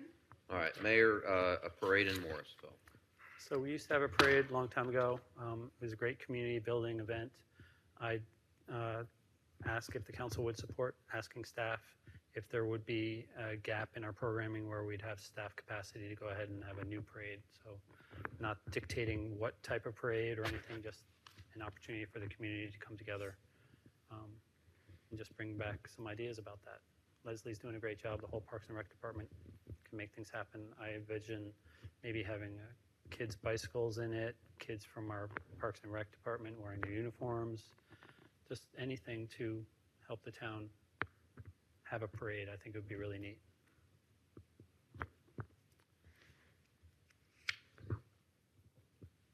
Last I know was right before I was coming, Margaret Broadwell used to own the winter parade thing, Winterfest. And over the period of time, there are so many parades during that time. It's almost impossible because Cary has, Apex has, and the band and the orchestra for Panther Creek, they have their own, kind of a thing. I feel it will be a lot of staff effort because every time I see when they do anything here, you have to shut down the roads. You have to basically have like a whole, when these guys come, even at Holy, it's not one or two. They get a whole army of people, to work there. So I think, what are we achieving? Because we have our events already, and there will be a huge cost for it too, because it's overtime. I don't know how you guys pay, Brandon, when they work on a weekend. I don't know what's your pay structure is. That. So they're paid overtime if it's a town special event. So there is that cost associated with it. And I'll just throw out a couple other things. I'm not opposed to a parade. I have a couple of minor concerns. One, we've seen some incidents recently in Raleigh with vehicles, and that's an isolated case. I'm not saying that's every parade, but I think we want to be cognizant of that and the perception around that. I also think back to within the last 2 or 3 years, particularly in Garner, but also in other places, folks that want to come and disrupt the parade because it's an opportunity to be seen and do that sort of thing. Again, isolated. Not saying it's a reason not to do it, but I think if we were to proceed with that, we want to keep that in mind, and we would want to reach out to our peer communities and see what they've learned from that. What are they doing with that? I think Garner has gone away from a parade, if I'm correct. I don't know what Raleigh is doing after their most recent incident, but that's my experience with parades. So I was in the very last Winterfest parade with you, I remember, and it was fun. But I also remember hearing the backstory of how hard it was to recruit different groups because you want to have a balance of floats and music and different community groups and so forth. So kind of taking a line from what you said, I thought there was like a bike parade at like a 4th of July event several years ago. It's not a full parade, but it's something where the kids were able to kind of show off their bikes and learn about bike safety. So we tied it in with some safety theming. Just a smaller event, but the same kind of spirit, if you will, of having a parade, and it was low overhead, and it was very self-contained, a certain time of day. The road was shut down for only a certain time. And it was a nice, fun event. So I think a major parade is very daunting, and there's a high liability, but maybe we could start small with like a kids parade or, a kids event where it was kind of a small, fun activity and no cars. So Vicky's right. We used to have it was a child's event. I will tell you, this is how far we go back. We all would meet at the Aquatics and Fitness Center, and we'd go down Morrisville Parkway. I would not recommend that today, but we'd all go down. The kids decorated their bikes or wagons or whatever, and we'd all walk down Morrisville Parkway to the Morrisville Community Park, and then we would meet at the playground, and there was watermelon, and everybody kind of hung out, and then you went home. So, and it was a very cute event. I don't know that 4th of July is probably the right time anymore. It was very hot. You're right.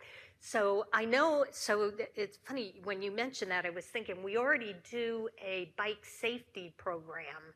So why can't we somehow tie that in somehow? I don't know, and make it fun for the kids. I will tell you I remember the last parade. I remember every parade we've had here in Morrisville since I got here in 1997. And I will tell you, in 1997, and maybe before that, but at least in 97, the parade went down 54 because I parked at yes, they actually closed 54. So my family and I, we parked at what was the old not police station, the old post office, which is now a used car lot. And we sat there and we watched the parade go by, and of course then it moved to Morrisville Parkway. Again, I would not recommend that either. And then eventually it moved to Town Hall Drive. But anyhow, and I can give you all the feedback on who ran those. It was originally run by the Rotary. It was not a town event. It was run by the Rotary, and the Rotary stopped because it was too expensive. It was too time consuming. It was hard to get participation, and then eventually the town took it over. And I was on council when we decided to restart the parade because I too wanted a parade. There's something nice about that, bringing the community together. But I will tell you, it was never well attended. And so that's why we ended up stopping it again. That it was, again, a lot of time, a lot of trying to get participation. Now, time has changed. We're so many years later. But honestly, I think if we're going to ever do some kind of parade here in town, it should be somehow coordinated with the town center when the town center is up and running, and make that some kind of an event there. I think I'm not in favor of a full-blown parade today or in the near term. I think if the goal is to have some community gathering and making sure the community comes out, I think we do that all year round. We have some fabulous events. Our Spring Fest and our July 3rd fireworks, there are thousands, there are tens of thousands of people. You will not get those people to a parade, in my opinion. So I would say let's emphasize the programming we have now and make sure it's safe and inviting, and that we can accommodate tens of thousands of people, because I think our staff does a great job on the events we have today. And then I would also say, I would encourage folks to come to some of our other events. I go to Music in the Park all the time. I am shocked at how few people show up. I am just shocked. We have fabulous music groups that come out. And like I said, I'm there, and I'm usually trying to get at least 10 other people to come out with me. And then there's not a big crowd. And I would rather us focus on those events that really could be more than they are. And that's not any disrespect to our staff that runs them. I think they do a fabulous job putting those events on. I don't know why people don't come out. Awareness. Yeah, well, yeah. I liked the winter parade, but it was too much work, I think, and the attendance was a concern. I was involved with it a few years. I wouldn't mind something a little bit smaller to consider, or um, maybe something with like I like the idea of doing it something around like Diwali or St. Patrick's Day would be pretty cool. We haven't done anything with St. Patrick's Day, so that would be really kind of interesting. So that'd be fun, I think, because we do a lot of stuff around India, but that would be kind of unique. Yeah, I think maybe we could we find like I think it might be better if we could find another organization that could like drive it. So that way, we if they're willing to That would pay, be fabulous. then we don't have the liabilities. So, but it was fun. But I think something unique would bring people out. So I think it'd be a good idea to investigate it. But look and see if there's another partner that can be involved in it. And then, we could be like in the, St. Patrick's, we could be like leprechauns, the council. So, I'm sorry, can I add on to that? I think Steve just hit on something. I think some of these other towns that have parades, they're not just run by the town.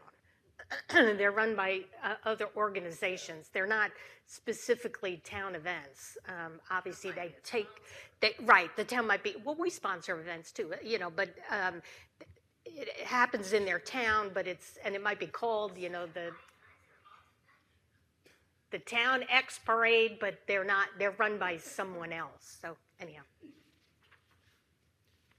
So Yes. I think Getting I late. heard not a full parade. I heard some interest in looking at something smaller, either a kids event or something around a St. Patrick's Day. I'm not sure what that smaller event would be, but The Morrisville parade. Yeah, something. You figure out the right moment during the calendar year where kids could. What kind of event? Oh, yes. I think we could all dress as grandparents.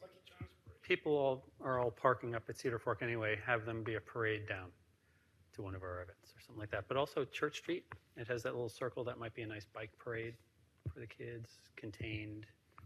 So staff we is have going to come back with fabulous staff. some good ideas. okay. We are not done. Ah, Councilmember Rao, one more event, and then I think we're done. What I'm gonna do is I'm gonna instead of asking this so what happened here was a resident of Providence, a couple of them reached out to me about them having some available land and they were interested in developing bocce court or pickleball. Now they're saying pickleball courts. I spoke to Mayor Pro Tem Garamella briefly, and he raised up a good point.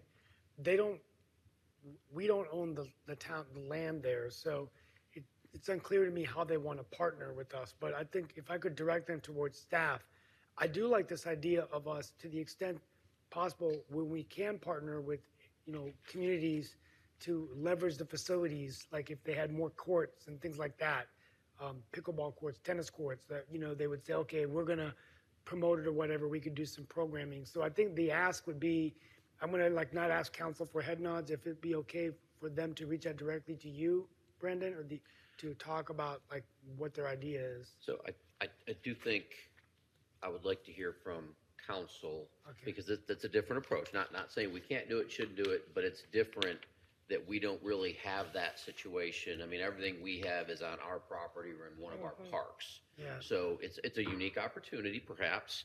I think that, we would have to work out an arrangement with them. We would certainly, potentially take on the liability there. I don't know what the parking availability is, and I don't want to be devil's advocate, but a little bit of devil's advocate is then we're going to get calls from Providence about all these other people that don't live there coming to play on their courts, which I'm not saying is a reason not to do it, but I think we want to think about those There's things. also no parking. Well, there isn't at the. I mean, because there's if parking it's in the clubhouse. No. because the challenge is our UDO is going to require that if you're putting courts in, you're putting parking in, you're probably going to have to put a restroom in.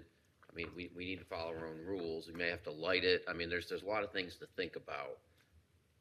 Mayor Pro Tem. Yeah, and I agree. When Steve brought it up, I said, when Northwest Park is a perfect example, when John Woodson, when I went to his room and I said, we wanted that park. And he basically said, you want to buy it? And I said, yeah, we will take it.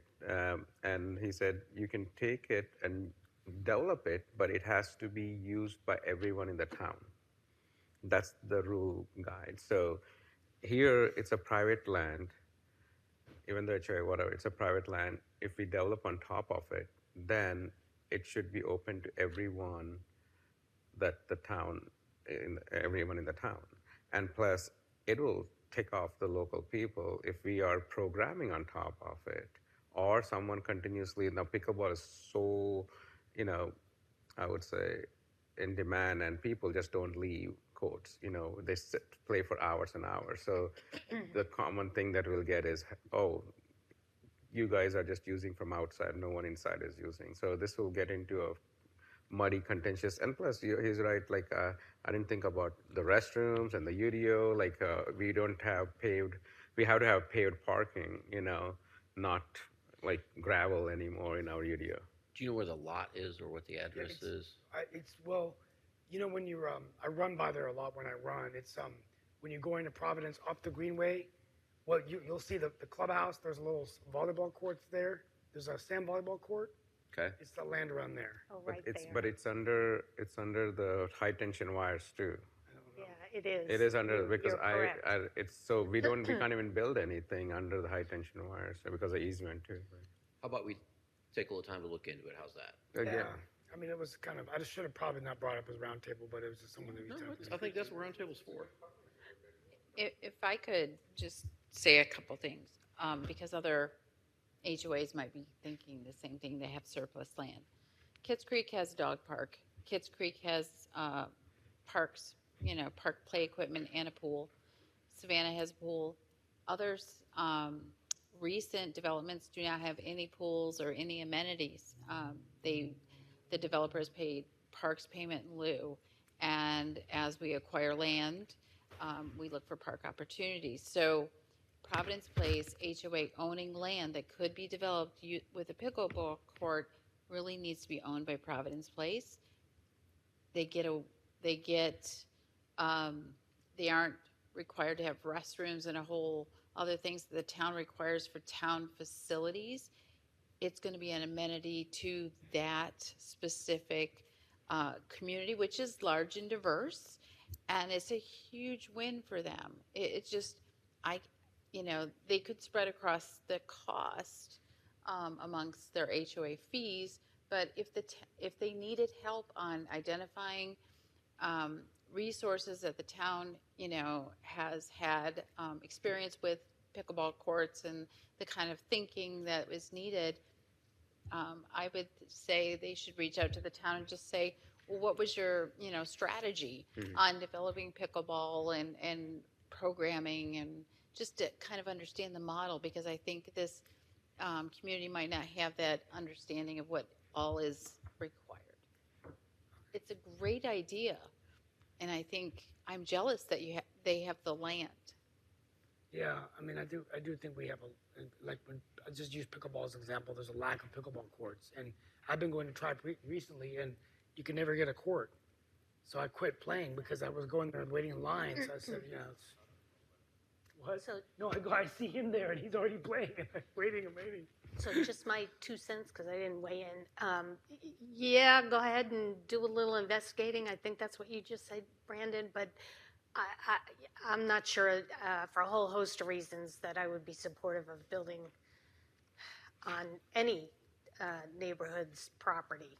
And for everything you talked about, and I could think about a whole lot more. It So- opens Pandora's box. Yes, to yes, some it does. extent. And then there's that fairness factor, and then it's, over time, people think it's their neighborhood amenity.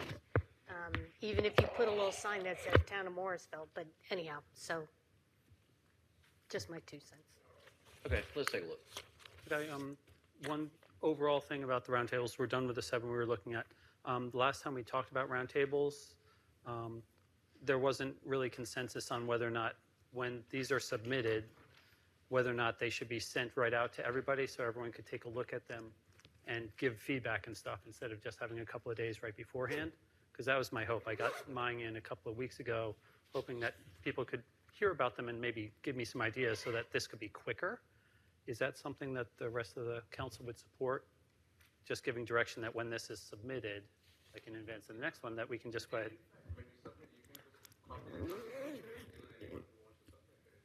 The form isn't really designed to do that. The form does not, you didn't fill out the form, Mr. No, he didn't, Satish. he didn't fill out the form. So- That's- Okay, so, I personally would like to see the whole bunch of them at once. Maybe give us more like 3 to 5 days to look at them instead of 1 to 2, because just Oh. time management issues. I was just going to say time out. I think we said we wanted a later date to submit them. So we had more time. You're saying now let's back that up again. I scrambled to read all these. So, I like the fact that I have more time. But in the same sense of fairness, it'd be nice to see them over the weekend. Weekend would have been nice. I agree with that. I don't need them. I don't want them one by one. They'll get lost in the mix, and then you'll resend them all anyhow right before the meeting. And honestly, I probably wouldn't read them that far in advance, knowing that I need to be ready at date X. But I mean, is there a possibility to have a link to, what's like out there? like a SharePoint link or something, but a link so we could see what's out there now? Let me talk to Giselle. I honestly don't know, to tell you the truth. Yeah, She's- I don't she's know really either. managing It- that. I it don't depends. want to tell you an answer because I don't know. That would, Would we do that?